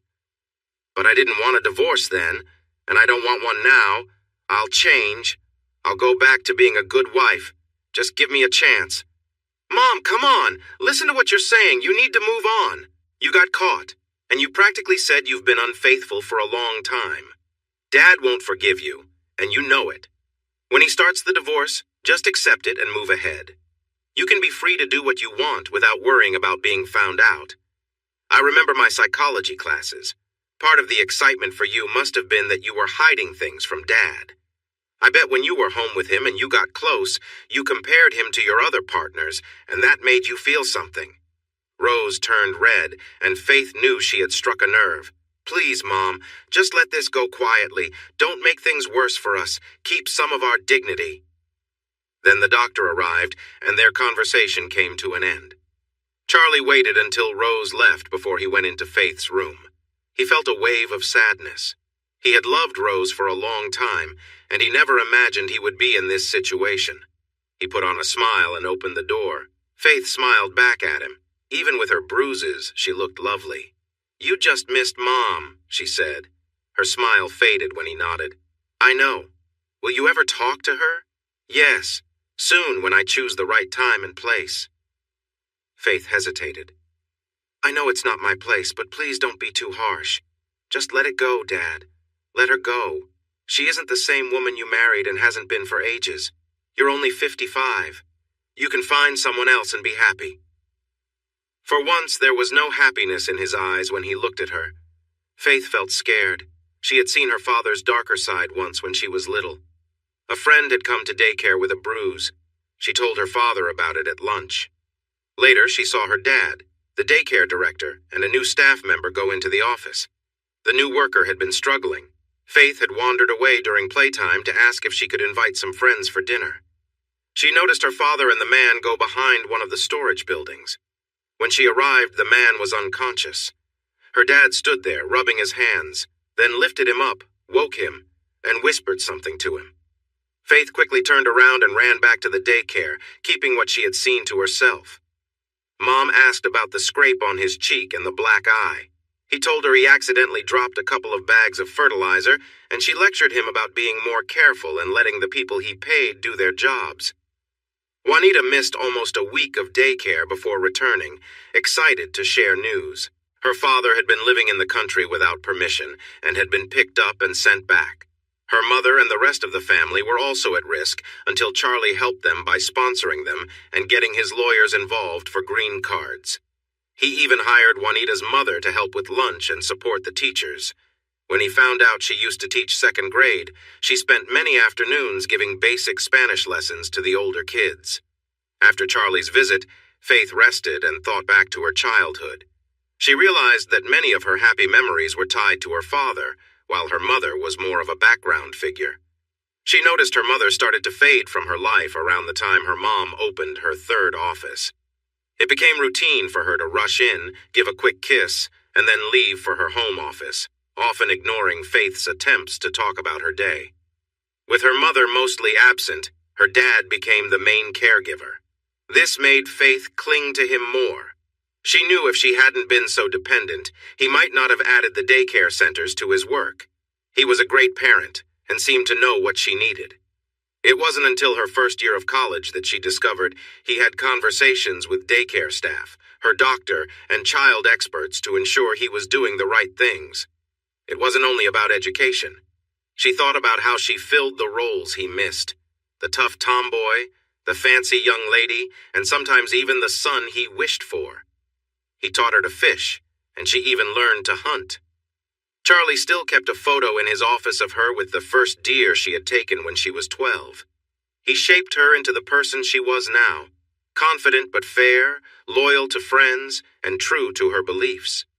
Although she tried to hide it, she could be tough on her enemies when she had them. Charlie understood this, but Rose didn't see that money wasn't everything to Faith. Even though Faith grew up with everything she wanted, she never let money control her. Occasionally, she would indulge in something extravagant, but it didn't last long before she returned to her grounded self. When she graduated from vet school, her dad took her for a drive, stopping at a field halfway between their small town and the county seat. He handed her a deed. "I bought this for you. Take it down to Jerry's office to take care of the paperwork." Jerry was his lawyer. 26 acres. That should be enough space. You can build a clinic, a small barn, paddocks, and kennels, everything you need. The money will be available, but I won't get involved further. It's up to you to make it succeed. She felt touched and thankful. He welcomed her hugs and tears, smiling at her joy. They walked around the property as she talked about where to put everything, asking him for advice. He just smiled back. Get a good architect and listen to what they say. On the way back to town, Charlie shifted the conversation to money. "You are my only child. Apart from a few small things, you will receive everything when I'm gone. Your mom has her own business, so she doesn't need anything. I'm sure you'll inherit her assets, too. You'll be the richest person around. Be careful, though. There will be people looking to take advantage. Keep your wits about you, and you'll be fine." Faith thought a lot about money while her clinic was being built. It would cost $800,000 when finished, and the deed would be completely hers. At first, she relied on the lawyers and rarely consulted Charlie because she wanted to do it on her own. Once the clinic was running and helping clients, she stepped back and enjoyed her life. By the 10th month, the clinic was doing well. After the first year, she had to hire more staff. Soon, she even had to bring on more people. She started turning away customers because she wanted to provide the best care possible. For a moment, she thought about opening another clinic, but then she remembered her mother. No, she decided, this one was enough. When it came time for a family, she wanted to be there for her children. Faith understood that when she found a partner, he would need to be strong enough to handle her strong personality. So far, no one she dated seemed to fit that description. The two private investigators met again at the end of their 10 weeks of work. They had uncovered a few secrets and found 5 past relationships spanning 6 years. Chuck frowned as he looked at the last 2 cases, relieved he didn't live in that area. "You know he's going to be upset when he sees this." "I know I would be." Chuck nodded. "You're right, but this is what he paid for. I don't plan to hold anything back. I definitely don't want any trouble coming back to me." "Me neither. Let's make the call." They met in Chuck's office. After assuring the client they didn't work together but came to similar conclusions on their own, they handed over their findings, both on disc and in print. It filled 4 large boxes. The client listened quietly as they presented their reports, thanked them for their work, paid them, and left. Both were secretly relieved to see him leave, making a note to watch the news and read the papers closely. Charlie returned to the farm, brewed a pot of coffee, and started going through the files. He tried to stay calm because, aside from the names, he had prepared himself for this moment. But when he reached the name of the second most recent partner, he lost his composure. In frustration, he threw his coffee cup against the wall. His hands trembled for a moment, but he took a deep breath, composed his expression, and began to think. Rose sat at the conference table, her hands shaking so much that she gripped the edges to steady herself. The meeting with Charlie was finally here. She knew the chances of a happy outcome were slim, but she still held on to hope. Charlie insisted that the lawyers wait outside. He wanted this final meeting between them to be private. He had to acknowledge that she looked good, easily appearing to be 15 years younger. Her skirt, while modest, was a bit short. She had always known how to catch his attention. The blouse was suitable, just revealing enough to suggest her delicate undergarments. Her hair was styled in a way he hadn't seen in years, one he knew he liked. He had to give her credit for trying. When she moved to greet him, he stepped to the other side of the table. That did not bode well, she thought, but she smiled at him. "Hi, Charlie. How are you?" He replied politely. "As well as can be expected, Rose. I have to say you really made an effort today. I appreciate it, though you've always looked good to me." Rose smiled at the compliment. "Yes, I dressed to make you happy." "Thank you for that." He placed a thick packet on the table. Rose frowned. This was not going as she had hoped. He sighed, knowing it was time for their final conversation. "If you remember, I asked you about your past relationships, why, how long, and how many partners you had?" Charlie held up a thin folder. "This is what you sent me." He then opened a much thicker file. "Let's see how well they compare." Rose felt a wave of panic. It was as if she could hear the door to her marriage closing. She waved her hand when she regained her composure. "There's no point. You knew I wasn't telling the truth when I sent that. Why go over it again?" Charlie ignored her and read the name of her last partner. "Bob Walton, 40, married, with 4 kids. He owns an insurance agency, the same one you switched your office coverage to after your first meeting. Ever wondered what they think of you? Listen to this." He pressed a button, and a recording began to play. "Yeah, I was with her. For her age, she was okay. I had some fun, but without the business connection, there's no way I would have been interested. More like a creature on the verge of disappearing." Rose felt a chill run through her at his words. Before she could gather her thoughts, Charlie went on. "It was tough to watch. I visited him 2 weeks ago and we had a talk. He got so upset that he almost lost his lunch. I mentioned I might open an office nearby, either next door or across the street. I told him that if he charged $100 for coverage, I would offer the same for $50, even if I had to cover the difference myself. I planned to offer an even bigger discount if clients left him to come to me." Charlie smiled a little as he remembered. "It was almost sad to see a grown man cry and plead. I made a deal with him. I said if he brought his wife to the office and admitted the truth, I might go easier on him. It was awful, Rose. She brought their 5-year-old because he called it an emergency. I had someone take the child for ice cream. Watching her hurt as he confessed nearly broke my heart.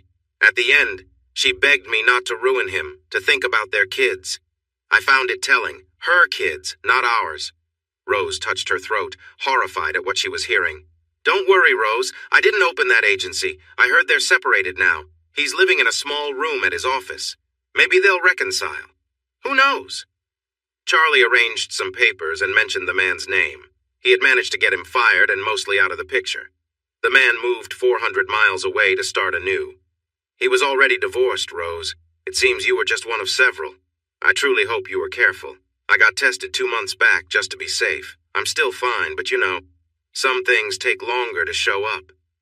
Rose didn't know how to tell him that she had a doctor at another office who checked her every month. After the meeting, she noticed he had missed 1 appointment. Thank goodness. Things could have been much worse. But then again, it wasn't a full-blown affair, just a brief encounter. He continued talking about her trainer. "I kind of respected him, Rose. He was honest, didn't try to dodge the issues. He said, 'She made the first move. I just got out of a tough breakup where she cheated on me. I felt a bit unsure. We were together maybe 6 times, I won't lie. Back then, she was quite skilled. I know how this goes. I've heard the rumors. Would you do me one small favor? I'm in business with two partners. If you ruin my reputation, you ruin theirs too, and they don't even know your wife. Let me sell my share to them, protect them, and then I can leave with my wife. I'm going home as soon as you leave to tell her everything. She loves her job and has a good chance of succeeding. If she decides to stay, I'll understand. I just needed to share this with you. I don't know you well, and I don't like what you're planning to do, but Rose had good things to say about you. She visited me a few weeks ago to seek advice. I told her to let you go, but I don't think she took my advice. Please stop this with me. Don't seek any more revenge. Even now, I believe it has changed you in a negative way. Don't be too hard on yourself. Try to find some peace in your life. Rose, you were right. Hurting those people didn't really make me feel better. I stopped and let the trainer be. Hurting them didn't help me deal with your betrayal, so I'm done with that. It's over. The way they described the woman they were with doesn't match the woman you were at home. You've made it easy for so long that I can never trust you again. Jerry has the papers ready. It's pretty straightforward. You keep what you gained from your business, and I'll keep mine. It's all written in the agreements. You can have the house. The farm works for me. I prefer no shadows and no memories. I've changed my will, and now Faith will get everything. You don't need it. I had your finances looked into. Congratulations, Rose. You were always good with money. We're finished. It will be a long time before I see another sunset without thinking of that night.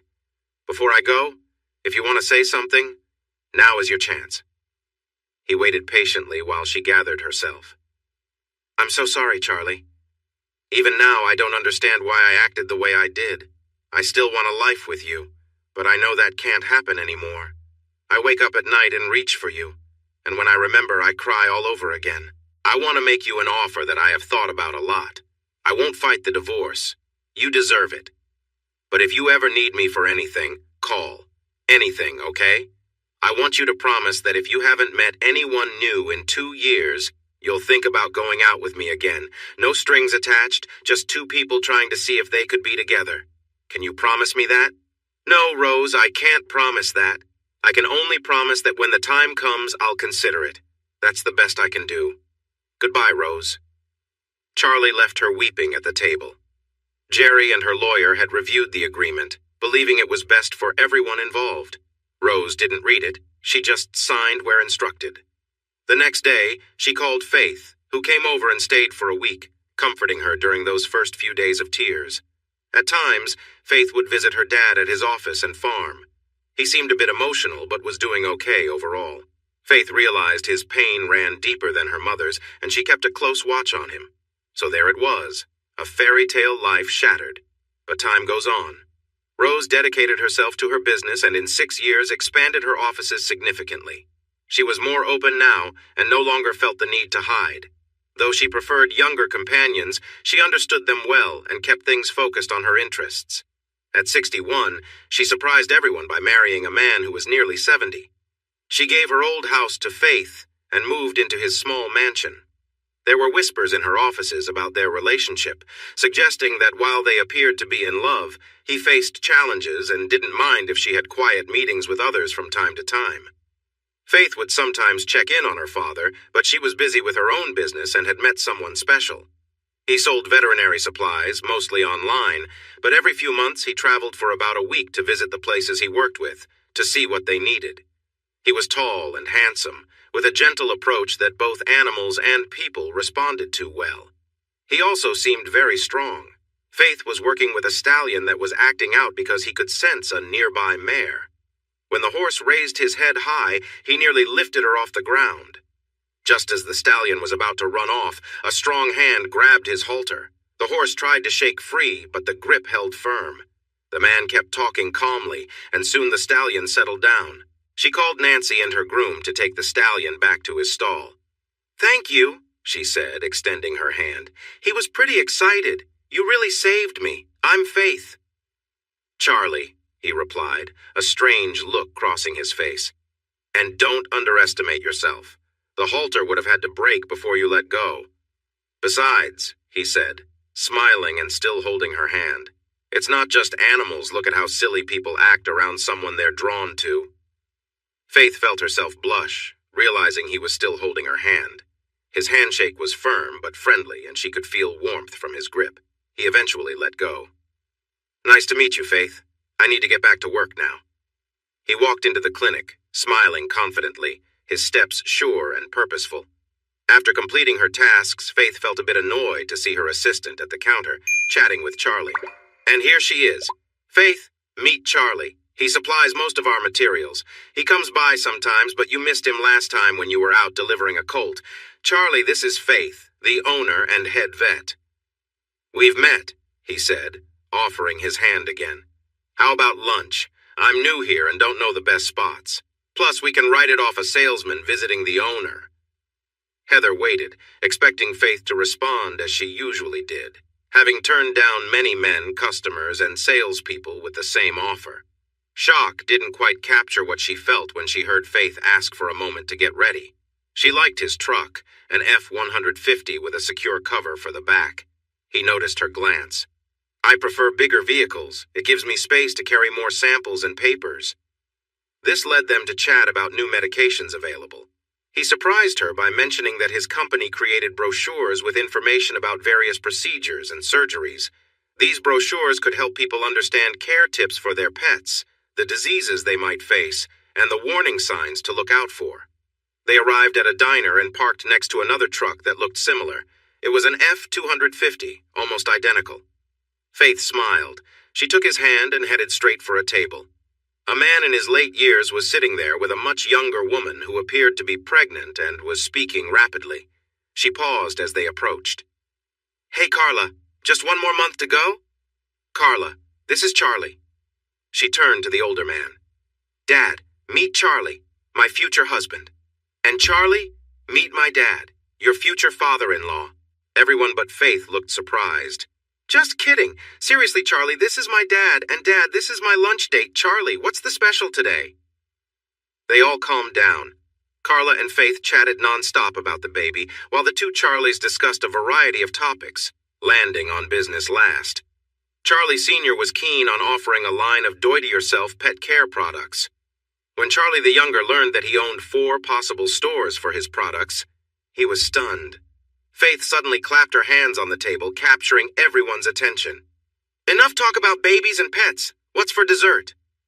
"Mary made banana pudding, but it's almost gone. I saved one for Carla and me when we got here, but you guys might miss out," Charlie Sr. said with a smile. If Faith learned that Mary had banana pudding before she sat down, she would have ordered every serving available. Faith was very disappointed. Mary made the best banana pudding around and even won a fair ribbon for it. However, she gave her last big serving to Charlie as a playful tease. Charlie quickly passed Faith a spoon, and they shared it, letting her enjoy most of it. The next time they had lunch again without Charlie Sr., as it was his week to travel. Carla was out showing off her baby, who wouldn't stop crying. Charlie took the baby gently from her and walked him around, softly soothing him. In just a few minutes, the baby quieted down and soon fell asleep. The other diners watched, both amazed and entertained, as he carefully returned the baby to his carrier. Seeing the surprised looks from Carla and Faith, he smiled. "It works with puppies, so why not with babies?" Faith gave him a big kiss on the cheek. "Just so you know, when our kids get sick or are teething, you're going to be the one who loses sleep. I'll just nudge you awake and turn over." Charlie smiled and said that if he got to help create the babies, it would be worth it. Faith turned red while Carla and another woman giggled. The third time he visited, they had lunch and dinner, plus a sweet moment together. They talked and texted all the time, and on his next visit, he didn't make any plans to stay overnight. Faith arranged not to be disturbed until Monday. Their time together was wonderful. He treated her with great care, and she discovered all his special spots. They connected in many places around her home, and late Saturday night, she took him in her truck to the farm, asking him to be quiet and help her with the quilts. Charlie, who was a light sleeper, heard them arrive. Grabbing an old item he had kept for many years, he quietly slipped out a side door and approached the barn door. Recognizing her truck, he stood beside it for a moment until he heard a few giggles. Smiling to himself, he went back inside the house and returned to bed. The next morning, the only sign he noticed of the visit was that the hay doors were open. He laughed as he shut them, remembering it was a full moon the night before. Once word got out that Charlie was single again, invitations began to pour in. He received offers for country club events, dinners, and even a cruise. He smiled politely and turned them all down. Women of all ages made their pitches to him. At first it felt too soon. Then it became a game. He would announce where he planned to have lunch, knowing his assistant would tell her friends, then he would go somewhere else. The places he skipped often saw an increase in healthy meal orders. He even put up a fence and a gate at his driveway, giving controllers only to himself and Faith. That didn't mean he didn't enjoy himself. He often dated while away on business trips. He was so impressed by one woman that he took her to the farm. 2 weekends later, he overheard her on the phone talking about all the changes she would make if they got serious. He decided never to see her again. 10 months before his 60th birthday, he heard a buzz at the gate. He felt a bit annoyed by the interruption and answered shortly on the radio. "Who is it?" "It's your cousin Cindy. Please open the gate quickly. My car might break down any minute." "I don't remember a cousin named Cindy." "By marriage, not blood. I'm Devin's wife. I have kids with me. Are you going to let me in?" He frowned. Devin had tried to take advantage of him in the past, but Cindy didn't say anything bad about him, and she did mention the kids.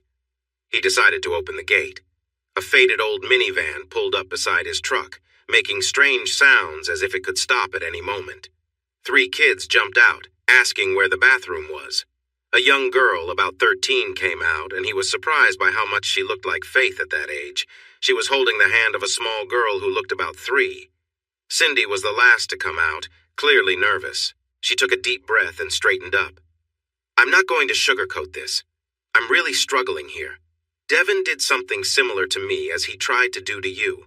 The difference is, he got away with it with me. He took our good car and grabbed all the money he could, then vanished. I could only keep my rings because they were still on my finger.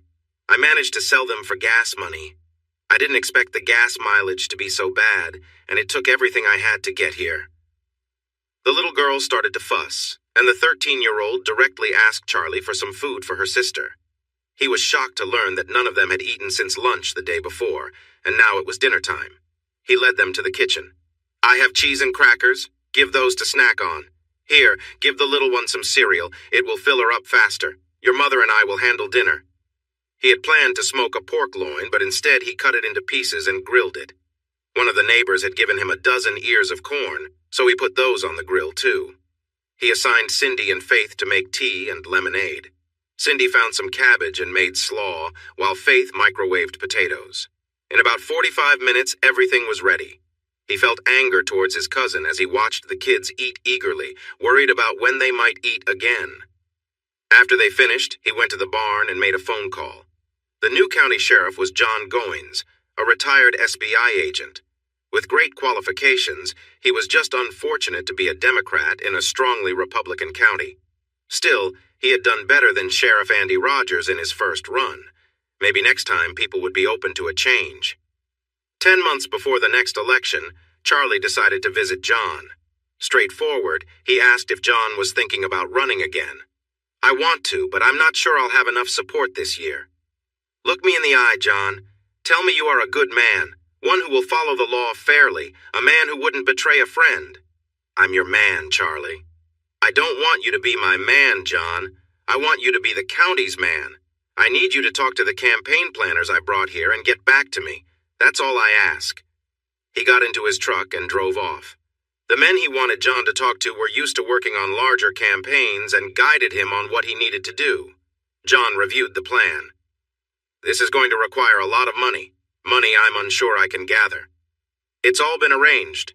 4 different groups have already given a lot of money, and more will come along with individual donations. You don't need to worry about that." "Why is he doing this? If he wants someone to control, I'm not interested." "He didn't say. All he mentioned was that he wanted you to be sheriff. I've been around a long time, so don't turn down a good offer. I think it might be personal between Charlie and Andy, but I won't ask unless it affects your chance of winning the election. Now listen closely." Suddenly, billboards appeared everywhere. Sheriff Andy wasn't worried. He had beaten John Goins before. However, people he thought would support him, even some who weren't Democrats, rallied behind his opponent. Andy still wasn't too worried. He had Charlie Barton in his corner. Charlie had spent a lot of money on his last campaign and had spoken to many voters, bringing them to his side. It might be a closer race this year, but he was still confident. No one in their right mind would run against Andy in the primary, and John won his race easily, defeating his closest challenger by over 10,000 votes. Charlie hadn't come forward yet. Andy, feeling more anxious than he wanted to admit, decided to visit him. Charlie was waiting on the porch. Andy was surprised to see kids playing nearby on what looked like a new swing set. He had a little girl on his lap, gently swinging her to help her nap. A teenage girl stood nearby, ready to take the child once she fell asleep. Charlie called her over. "She's asleep, Faith. You can take her inside and ask your mom to bring out a couple of glasses of tea, okay?" "Yes, sir, Charlie," she replied with a smile. Andy felt he recognized her from somewhere. He settled into another rocking chair and thanked the woman who brought the tea. A lovely woman, maybe in her late 30s or early 40s. After she left, he grinned at Charlie. "You sly dog. She might be a bit young for you, don't you think?" Charlie frowned. "That's Devin's wife and kids. He left them, so she came back here. This is as far as she made it. I took them in for a while. There's nothing going on, and I don't think she even likes me. What brings you by, Andy?" Andy took a sip of tea, pleased with how good it was. "Well, if she cooks as well as she makes tea, you might want to keep her around." When Charlie didn't react, Andy got serious. "Johnny Goins is gaining a lot of support, Charlie. He's getting some real backing. It's time to bring out the big guns, meaning you. You need to speak to some of those guys and bring them back to help. Plus, I need a bit of money for the campaign. Those billboards and banners aren't cheap. How in the world did he raise funds for TV ads? Those costs are outrageous." This was an important hint for Andy. In private, the more angry he got, the more worried he was. "I can tell you a way to save a lot of money, Andy." "How?" "You can step down. When your term is over, you won't be in public office here again." Andy was shocked. "How do you know this?" "I know this, Andy, because I set it all in motion. Johnny will have my support and my funds. I'm even going to do TV ads with him. And all the money I gave to your campaigns, I'm putting even more into this one." "You're finished, Sheriff Andy." Andy sat there, his glass of tea half raised and forgotten, staring at Charlie as he tried to understand what was just said. A million questions raced through his mind before a few finally came out. "Why would you do this? We've been friends our whole lives, like brothers. We protected each other in tough times, even took blame for each other. I was there with you during your first big moment. We supported each other when we got married. 50 years of friendship, Charlie. What made you turn against me like this?" One of the private investigators Charlie had hired to look into Rose had connections in the local police department. One officer worked special cases, especially in high-end hotels, and he showed him a picture of Rose. He was surprised by what the officer said. "I know her. She has a flower name. Iris? Daisy? Oh, Rose. I don't recall her last name. She stays at the towers. At first I thought she was looking for attention. Lots of guys dream of older women, you know? But she's some sort of executive, seems wealthy. For her, it's all just fun." Chuck asked if the officer remembered the last time he saw her. "I've seen her the last couple of months, but she always seems to be by herself. Looks like she had to take a break from her fun. I think she might be married. Maybe her husband found out about her lifestyle." "Anyone before that?" The officer laughed. "Yeah, funny story. She was alone, dressed to impress. Dim lighting helps with age, you know. Anyway, there were about 50 cops from the area there, relaxing after a seminar. A few of them tried to talk to her, and she flirted a bit, but I don't think any of them were really serious. I was chatting with a local sheriff, and I pointed her out to him. He jumped up like he was surprised. Soon she called his name, and he sat back down. After that, it was like they were the only two in the bar. It got so intense that we had to tell them to move somewhere else or take a break. They were on the elevator in 2 minutes. "So then," Chuck said, "it was a night for new chances?" Charlie turned off the small recorder and looked at him. Andy leaned back, looking worried. "Charlie, listen. It was a one-time mistake. We didn't mean for it to happen. We woke up scared and promised we would never hurt either of you again. Please, Charlie. Please forgive me." So it was just a one-time mistake? You were drunk and in a strange place? You didn't plan on it becoming something more serious? That's right, Charlie held up his hand and turned the recorder back on, continuing from where he had paused. The investigator's voice continued. So it was just a one-time encounter? The officer chuckled. Not at all. He didn't leave her room the whole weekend and even stayed an extra day. He had his deputy move in the last night, probably to avoid extra charges. I think his name was Wilson, or Warren, something like that. He was huge, over 6 feet tall. Andy slumped down, looking pale. He tried to say something, but Charlie stopped him. I don't care how it happened. She probably came on to you. But Andy, you were my best friend. Even if you were drunk, you should have known better. You had to know how I'd react if I found out, and you did it anyway, all weekend long. We're done, Andy. Don't come back here. Don't talk to me unless it's about work. Think about your future after you leave this job. You won't find another public position in this county. Think about what you'll tell Margaret if this comes out, and how the people here will see you. Face the truth, Andy. Your career is over. Leave quietly with some dignity. Now go. We're finished here. Andy stumbled off the porch, sat in his car for a moment, then drove down the driveway for the last time. Cindy walked around the porch with a pitcher of tea. Was the sheriff upset when he left?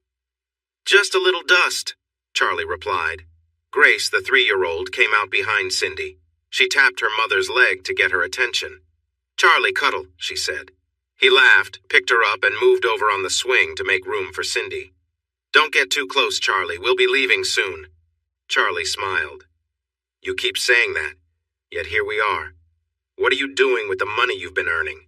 I know you registered the kids at school using this address. Her temper flared a bit. If I had enough money, we'd go now. You got us stuck here like Devon.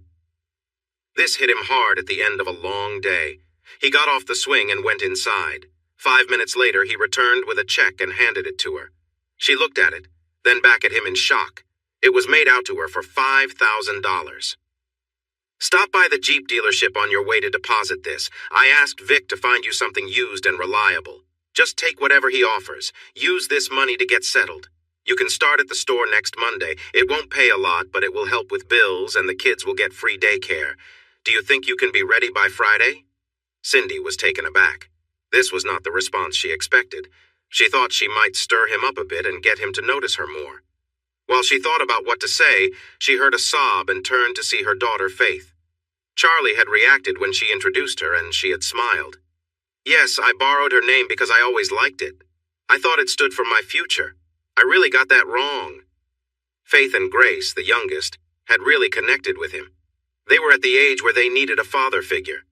Charlie even took Faith with him sometimes to visit his daughter. Faith met Charlie a few weeks after learning about his guests.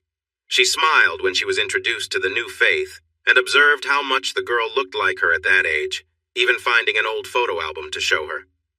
Well, to avoid any mix-ups, I'll call you Faith Jr. when I'm around, okay? As time passed, she became known simply as Junior, and she beamed every time someone said it. She was excited when Faith promised her a part-time job next summer when she turned old enough to work. Cindy turned back to Charlie, her voice gentler. It doesn't have to be right away. We don't need to rush. You're right. I was getting too close. It will be harder for me when you leave. Speaking of spending time together, I told Hope and the twins we'd go fishing today. Maybe we can catch enough for a fish fry tomorrow. I need to get everything ready. He left her sitting on the swing. She sat with her head in her hands, listening to Faith busy in the kitchen. Hope was her 11-year-old daughter, and the twins were Jack and Jessie, who were 9. He'd taken them to the store and got them simple fishing rods and a filled tackle box. They drove to his old house, which was now Faith's, to visit the lake he built years ago. The younger Charlie was awake, and they all walked down to the lake. Soon the kids were holding their fishing rods, watching the bobbers closely. Faith went back to the house and returned with drinks and folding chairs for the adults. She was the only one who got to sit and relax while both Charlies kept busy baiting hooks and taking off fish, patiently teaching the children. They stayed for 2 hours, catching plenty for the fish fry. The twins teased Hope because they caught more fish, saying girls couldn't fish as well as boys, but then Hope's rod started to pull down hard. After 20 minutes of coaching from both Charlies, Hope landed an 8-pound catfish, which was much bigger than what the boys had caught. Faith recorded everything on her phone. Faith, a senior, suggested they have the fish fry at her house since they had done all the work catching the fish. She noticed her father's worried look and pulled him aside. "It's time to let go of the past, Dad. Let's make some new memories. Bring the rest of our family by tomorrow and let them enjoy the patio. In a few years, you'll remember moments like when Jesse had too much ice cream, or when you watched your first grandchild take their first step. And you'll see that Junior and Hope have grown up." He smiled, but soon looked serious. "That's a nice thought, but they're moving out soon. It's for their own good. She's a young woman, and she needs to find someone her own age." Faith playfully hit his arm. "What was that for?" he asked, surprised. "For not seeing what's right in front of you. They talked to me, you know. Cindy even called to ask you about your favorite foods. Have you noticed how great your meals always taste? Junior told me about their struggles. Devin wasn't a good husband or dad. They were desperate, and they found you just when you needed each other. Now you need to move on. Embrace the future. You've always wanted a big family, Dad, and look, God gave you one. Are you really going to turn away from that gift?" He stood there, amazed. "Really?" Faith gave him a gentle push towards the door. "Go get the kids and bring them home. We'll handle the fish and prepare for the fry. And Dad, I want the whole family there, okay? Every single one of them. You can bring Cindy along if you need to." She cuddled up to him as she used to when she was little. "Daddy, I have a surprise for you tomorrow. I hope you'll like it." He gathered the kids in the truck, curious about what the surprise could be. When they got back, the kids burst out, sharing how much fun they had and all about the fish they caught. Hope felt proud when they showed the catfish on Charlie's phone. The boys proudly declared they caught even more crappie, so it was a fair trade. Hope chose to smile instead of arguing. After their baths and dinner, the kids went to bed. Cindy held Grace next to Faith, then went to find Charlie, discovering him in his favorite spot on the porch swing. "Charlie, can we talk?" she asked. He patted the spot next to him, and she sat close, almost by accident. "Let me share some feelings, Charlie, and please hear me out. I loved Devin, but he wasn't a good husband or father. You've given my kids more attention in 6 months than he did during our whole time together." When the cousins noticed him taking what wasn't his, you intervened and fixed things, but you weren't naive. You arranged for him to borrow money from the bank, setting the payments low enough that he might have vanished before paying it back. "How did he repay your kindness?" they asked. "He took even more and then vanished. The loan failed, stealing his kid's future. I'm just glad you kept his part of the farm instead of someone unknown." Charlie began to say something, but she stopped him. "Please, let me finish. It's hard for me to say all this. If you interrupt, I might lose courage. As things grew worse, I kept dreaming of coming back here. You think it was just happenstance that I came here first? Out of all my family, you were the one who would likely help me, and you were just as great as I imagined. So kind, especially with the kids. I know I was difficult at first, but you must remember, Charlie, I had been through so much. I was struggling to feed and shelter my family. I felt embarrassed to rely on your generosity. When I told you I needed work, you began paying me to help around the house. How was that fair? You keep things so tidy. Cleaning up after you was easy compared to managing 5 kids. She held his hand tightly. Somewhere along the way, Charlie, I realized there are still good men out there, and I was lucky enough to be with one of the best. I watched you with Grace, how you engaged with Faith and answered her many questions, how you supported Hope, and how you treated the boys. Those kids would be lost without you. She took a deep breath, knowing the next part would be difficult. After all she had faced, if he turned her away now, she would lose all confidence. And as I watched you, Charlie, I understood that I wanted those kids to be with you as long as possible, because that's how long I wanted to be with you. I love you, Charlie. Did you hear me? I love you. Not as a mentor or father figure to my children, but as a partner. I'm not like my past. When I love, I give everything to my partner. I'm here, asking you to let us stay with you, at least until we see if we have a future together. And one more thing, she added. I don't care about our age difference. I'm 40 and you're 59. It doesn't matter to me. I don't want your money. Keep it. Give it to Faith as you should. Our future together will be enough.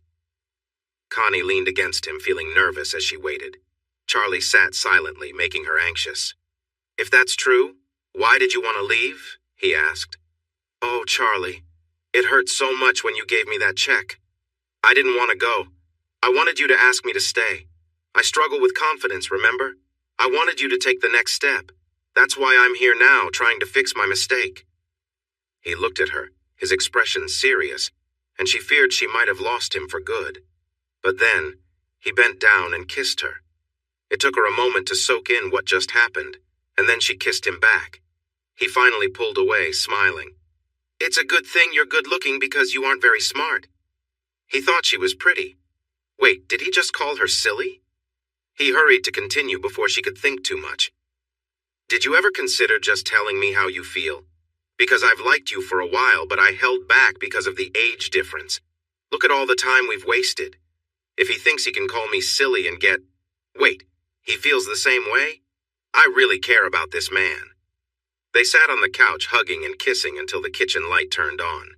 One of the kids was up for a glass of milk or a bedtime snack. Connie quickly stood up and kissed his forehead.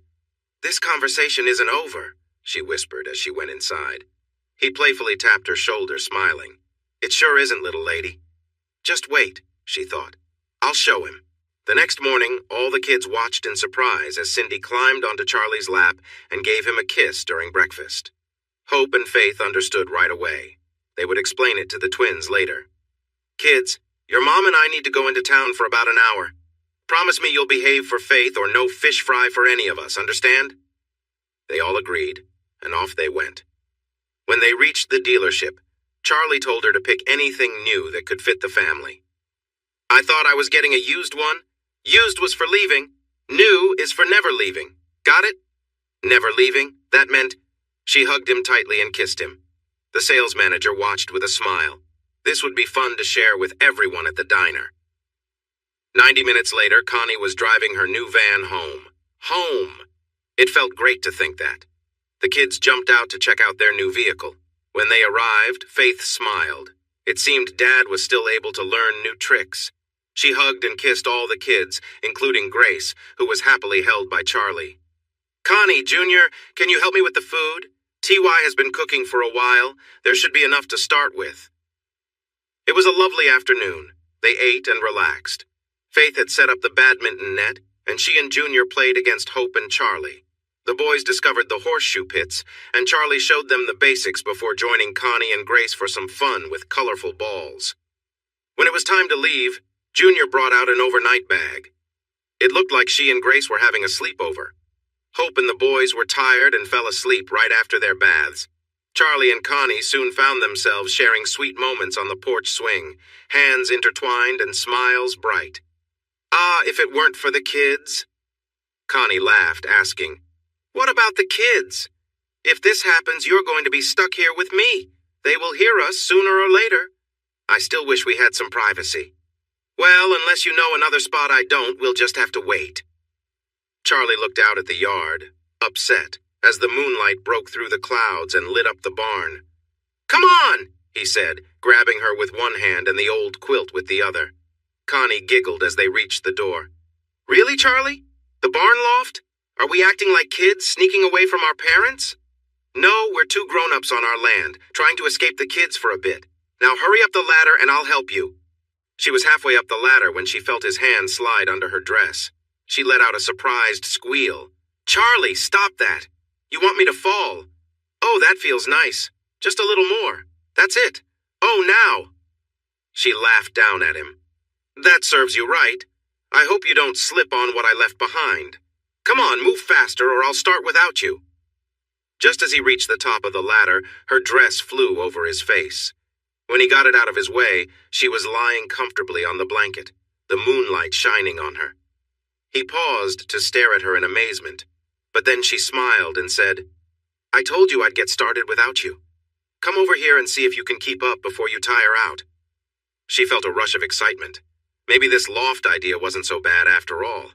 She was certain the kids would have been knocking on the door in no time. She giggled in joy, feeling carefree and delighted. Rose felt older now and lonely.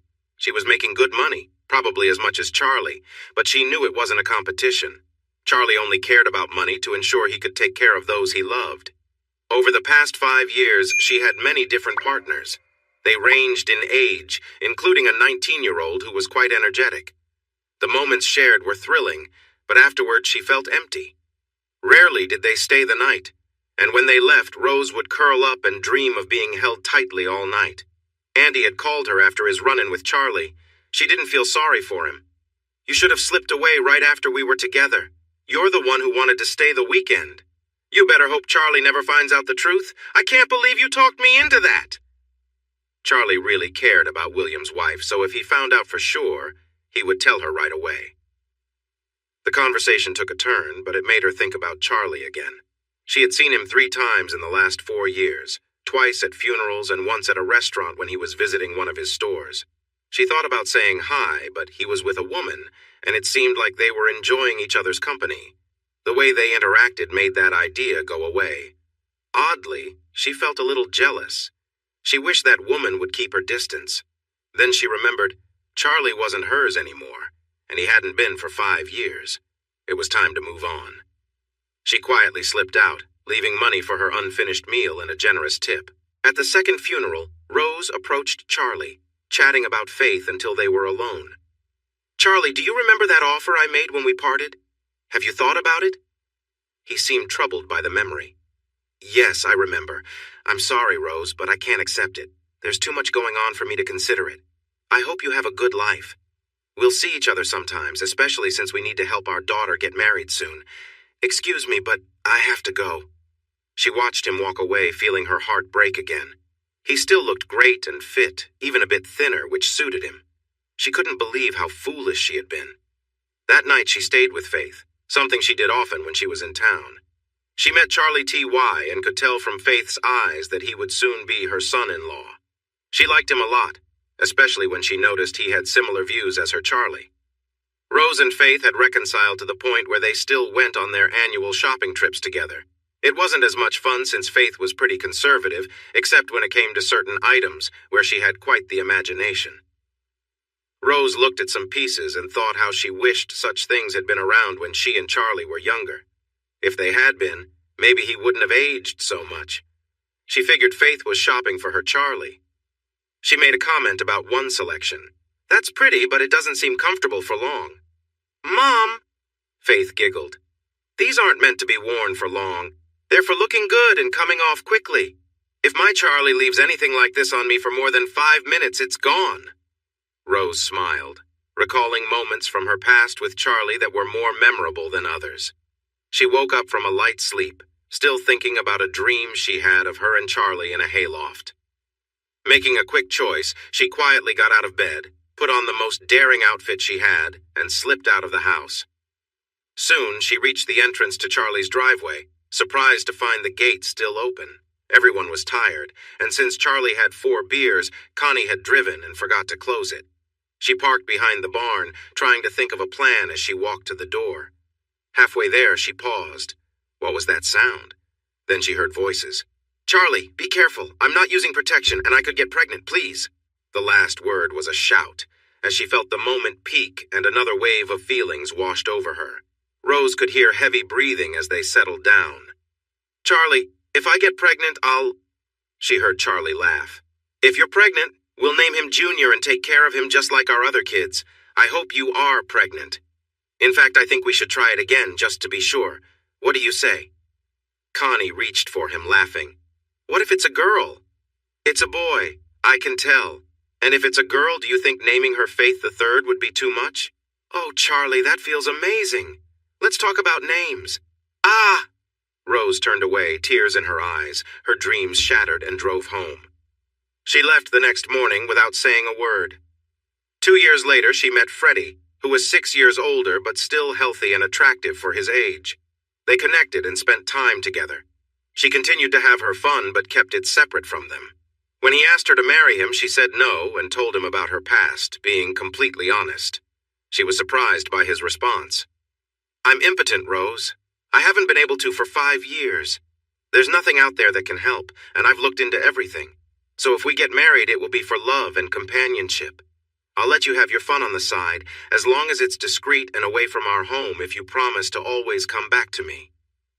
Rose was shocked, but accepted. She introduced him to Faith and her son-in-law Charlie, relieved when they welcomed him. They attended the small wedding, wishing her well. Charlie sent a gift, a cruise along European rivers and towns with first-class tickets for their honeymoon suite. It was one of the dreams she and Charlie talked about when they were younger but never fulfilled. For 2 more years, Rose enjoyed herself, no more than twice a year, until she lost interest in that part of her life. She and Fred, inspired by the cruise Charlie had given them, took a world cruise and enjoyed many small adventures until Fred's health declined. He passed away when Rose was 70. She had sold her business when she married, putting half of the money in a trust fund for Faith. Faith was amazed by the amount and thought about refusing it until she felt a little kick, realizing she was having a girl this time. She planned to keep it for herself and her son, along with the children who would come later. When Rose passed away at 75, Faith received everything, including an estate from Fred that was twice the size of Rose's. He left Faith a letter. "I may not have had my own children, but I often wished I could meet your father for raising someone like you. He taught you well, and the kindness you showed me, even calling me your child's other grandfather, made me realize what I missed by not being a father. So take the money, my dear, for all the love you gave me." Suddenly, Charlie T.Y. found himself married to the richest woman in the state. "Does this mean we can think about having more kids?" They ended up with 5. Charlie looked at his beautiful bride and couldn't help but chuckle softly at the guests who had been there just 5 weeks earlier for another wedding. Faith had a moment alone with him during the fish fry. She seemed a bit anxious. "Dad, remember when we talked about making new memories on the patio? How I mentioned watching your grandchild take their first steps? In 7 months, we'll know whether it's a boy or a girl. So think about 18 to 20 months from now, and we'll see that moment together." She leaned back, waiting nervously for his response. Charlie sat back in shock, feeling overwhelmed. First, he had found a new partner, and second, one of his greatest dreams was coming true. He couldn't help but cry for the first time in his life, tears of joy spilling down his face. He was quickly surrounded by his blended family. Junior and Grace jumped onto his lap. The others, including the boys, were also filled with emotions. When the news sank in, smiles appeared like sunshine, and everyone embraced Faith. The 2 Charlies gathered together. "You know this wedding is going to be huge, right?" T.Y. sighed. "I know, but it's just a ceremony. We got married in a civil ceremony as soon as we found out." It felt right. Charlie Sr. smiled, proud of his daughter's decision. "Just letting you know. Her mother has been planning this since she saw the sonogram and found out it was a girl." Rose was thrilled, but she did tone it down a bit after realizing how soon the wedding would be. Just 5 weeks later, their little church was filled to the brim as Charlie and Faith celebrated their vows again. The reception had to move to the civic auditorium due to the large number of guests. Rose beamed with pride at Charlie when the preacher asked, "Who gives this woman in marriage?" And Charlie responded with confidence, "Her mother and I do." Connie kept her distance, but she noticed the warmth between Charlie and the kids and smiled a bittersweet smile. It seemed Charlie had the big family they had always wanted. Too bad it was with someone else. Putting the past behind her, she mingled. Old disagreements faded away, and people she hadn't spoken to in years reached out to her. She noticed it was strange that even though Sheriff Andy's daughter was a bridesmaid, he didn't come. Andy's wife was there, and Rose made sure they stayed apart. She also felt uneasy when she saw that Amanda Williams and Carla Bishop would be bridesmaids, but it seemed they were unaware of the situation. 4 weeks later, Connie burst into the living room holding a small piece of paper. The kids rushed in as Charlie laughed, and Connie poured out her feelings to him. "You old fool! I warned you this would happen! What are we going to do now that I'm pregnant?"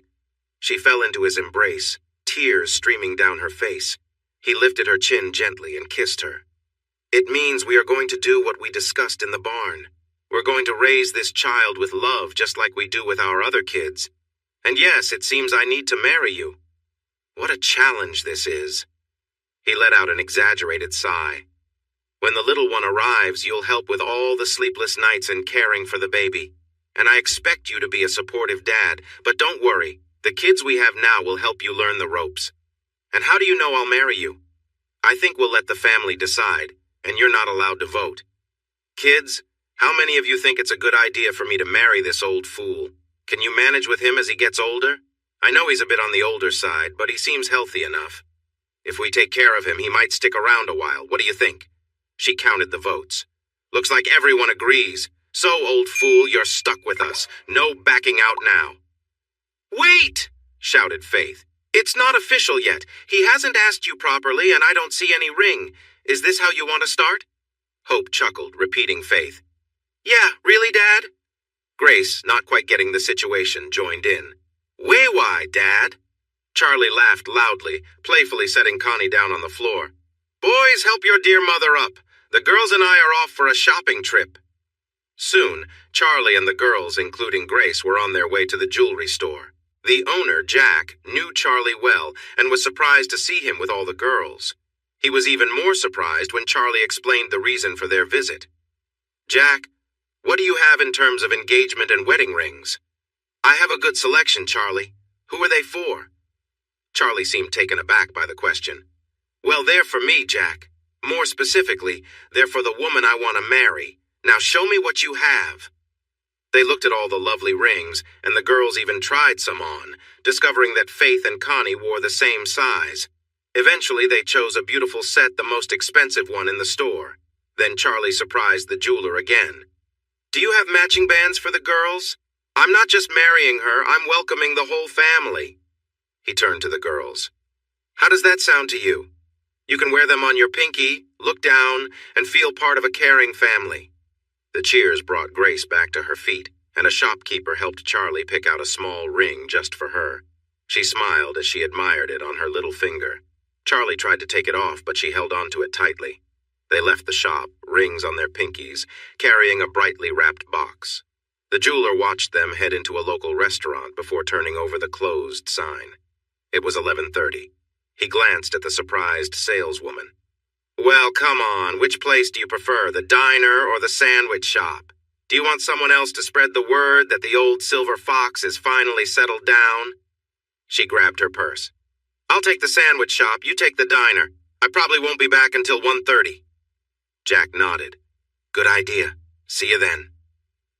They went out in different directions, almost rushing. By the end of the day, everyone in the area knew about the engagement. Charlie and the girls enjoyed their meal and the attention. Someone had dashed out of the sandwich shop and hurried back in, telling the hostess. Soon, the whole place was buzzing. Finally, one of the oldest women in the restaurant approached him. This woman had been his babysitter and had taught him to play the piano, a skill he still enjoyed. Is it true, Charlie? He was about to tease her, but decided to let her have this moment. Yes, it is, Mabel. Let me introduce my new daughters. This is Faith, this is Hope, and this little one is Grace. They will all need lessons. Do you think you have room for them? I have a couple of boys too, but I'm not sure if they are interested. I will give you a call. Now, Mabel, it's time for me to take my girls home. See you later. Charlie noticed how quickly the 76-year-old woman moved toward her friends, surprising him. One thing became clear as they drove down the highway. In all the excitement, no one had thought to ask who he was marrying. He could just imagine that driving them wild. Connie and the boys were waiting on the porch. Connie jumped in as soon as he parked. Listen here, old goat. Just because you buy a ring doesn't mean I will like it. I might not want, oh my, that is so beautiful. Charlie dropped to his knee. It's yours, little girl, or it will be as soon as you say yes. Connie, will you marry me? Yes! Her excitement was so loud that it startled horses 2 farms away. Then she sat in his lap, overwhelmed with joy. Once she calmed down, the girls showed her their rings, and she began to cry again from happiness. They walked down the aisle together. Grace was the flower girl, beaming in her satin dress, tossing petals all around. Faith stood for Connie, while Junior and Hope looked lovely. Charlie felt a warm pang in his heart as he looked at them, recalling sweet moments shared before. Charlie stood with the twins next to him, both looking a bit uneasy in their suits. Everything went smoothly until it was time to kiss the bride. As they finished, Charlie felt a tug on his pants. "Kiss me too, Daddy," said Grace. The crowd laughed as he picked her up and gave her a kiss. They spent their honeymoon on a beach, enjoying the soft sand and nice evenings. They shared loving moments often, tried snorkeling and loved it, but were not so fond of parasailing. A week later, they returned home, picking up their kids from Faith. They showed them pictures from the trip and promised a family vacation right before school started. The ultrasound revealed they were having a boy, and Charlie smiled. Connie teased him, calling him self-centered. He jokingly called her his little girl and playfully rubbed her side, making the nurse laugh and Connie frown. She scolded him until they got to the truck, then felt bad and lightly nibbled on his ear, and they both agreed that nibbling was better than scolding. Charlie Jr. was born without any problems and was healthy. They had worried a bit because of their age, but they decided they would love him no matter what. Over the years, Faith enjoyed introducing everyone. "Hi, I'm Faith. This is my little sister Faith. This is my husband Charlie, my father Charlie, and my brother Charlie. We don't have many creative names." Faith had 2 daughters. She named one Rose after her mother and the other Constance after her stepmother. This really helped with the name confusion. As Charlie thought about his children near the end of his life, he realized that Faith Jr. was the closest to him. She worked one season with her sister, but decided she didn't like working with sick animals. She cared for their clinic cat, Lady Gray, who only had 3 legs but moved beautifully. Faith Sr. mentioned that there was a story about the cat, but Faith Jr. was too young to hear it yet. So she began spending after-school time and summers following her new dad around. She worked part-time at the garden center and learned the hardware business from the ground up. She was in advanced classes in school and would graduate at 17, already accepted into 4 excellent business programs. She was set to take over when Charlie stepped down. Hope, it turned out, had a talent for gardening. At 13, she convinced Charlie to buy her a tiller and give her a small piece of land, growing much of their family's food there. Soon, she persuaded him to buy a nearly extinct breed of sheep for a conservation project. Next, she introduced a rare breed of pony, bringing the boys into the mix. Together, they built one of the most respected breeding programs in the country. It seems Hope may follow in Faith's footsteps with her career choices. I bought her a small tractor and some tools, and I got one of the cousins to teach her how to use it safely. I had to stop letting the cousins keep their hay in my barn because she was using it now. She was 17 and smiled at me while we stacked the hay in the loft with the boys passing it up to us. It seemed she liked the smaller bales instead of the big round ones. "Now, Dad, I'm going to feed this to my animals, so please don't mess up the bales, okay?" I just smiled, knowing that when we felt like it, we'd climb the ladder for more fun. Little Grace wasn't so little anymore. At 10 years old, she was looking more like her mother every day. I felt nervous about Hope and Junior dating. I probably needed to buy more shotguns. Grace was a talented piano player, playing pieces that amazed everyone around. A school 4 states away wanted her to live there to study, but she would only agree to spend half her summers there. I knew that as she grew more confident, it wouldn't be long before she made the big move, and while I didn't like it, I knew I couldn't hold back her talent. That left Junior, still just learning to walk. I would have kids around for a long time, and I loved every moment. With the money I had saved, they would all have a secure future, but I put it in trust funds for them with some rules.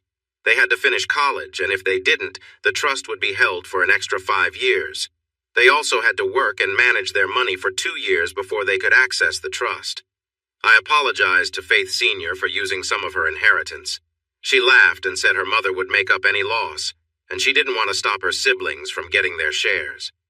The truth came out a few years after Sheriff Andy lost his election and his wife left him. He started working for a private investigator 2 states away, earning good money, until he had to start paying alimony. He married again years later, but that marriage lasted only 4 years. He found out she was unfaithful while he was looking into someone else's relationship. He discovered that she was involved with a woman he was investigating. They divorced, and he never married again. When Amanda found out, she divorced him, not just for that, but also because she had caught him with another woman. This time, it was with an assistant district attorney. When a case fell apart due to the affair, the new sheriff fired him. Curiously, a year later, Amanda started dating John. He was 12 years older than her, but after she told Charlie about it one day at lunch, she smiled and said, "Apparently, older guys are more trustworthy." They got married when she was 38 and he was 50. Carla lived with her husband until he passed away 48 years later. She never remarried and retired as chief detective for the county. 2 years later, she came out of retirement to run for sheriff after John stepped down. She won her election and served 2 full terms before retiring from public life. Charlie passed away 2 months after his 79th birthday, only weeks after seeing his youngest son graduate from high school. Cindy, his wife, chose not to remarry and joined him 15 years later, resting beside him in the Baptist cemetery. Rose, Charlie's close friend, had been cremated years earlier, with her ashes spread into the ocean alongside her husband Fred's at one of their favorite vacation spots. When Charlie passed, the community came together for his funeral. It was held at the local high school football stadium to accommodate the large crowd. 800 people from Barton volunteered to carry his casket, but since they couldn't all do so, a lottery was held to select the bearers. The rest walked ahead of the casket in a show of respect, forming a procession that included a horse-drawn hearse led by the ponies Hope had raised. Sheriff Carla led the somber march. Throughout his life, Charlie had generously supported nearly 1,000 students, helping them achieve college educations. Many more local community members also benefited from his kindness. At his funeral, attendees included members of Congress, state governors, law enforcement officials, educators, lawyers, scientists, business leaders, and even a few well-known actors and public figures. All were there to honor Charlie's generosity and influence in their lives, though Charlie had been known as a force to reckon with in difficult situations. Any stories of his stern dealings were never widely shared, both because few would believe them and because he kept such matters very private. Bobby Peterson, meanwhile, had found himself in a very different place. He awoke in prison, dealing with the pain of a broken nose, a welcome gift from a fellow inmate. He was shocked by his long sentence, which would keep him in prison for over a decade, with an additional 18 months added due to past violent actions. To make matters worse, he was sent to Rockwell, a facility with a tough reputation, where conditions were far from easy. On his first day, he found himself assigned to share a cell with a towering, intimidating man who quickly made it clear that Bobby's life in prison would be difficult. This cellmate informed Bobby that he was under strict rules. He was expected to follow directions without question. Bobby was now under his influence, left with little choice but to adapt to this new, harsh reality. Over time, Bobby faced the hardships of prison life, adjusting to his circumstances under the strict watch of his cellmate. "You need to show your new daddy how special you are." Bobby cried softly as he got ready, then knelt down and moved over. Charlie was right. He felt weak and almost fainted. After 6 months, Bobby had changed so much that people began to notice him more.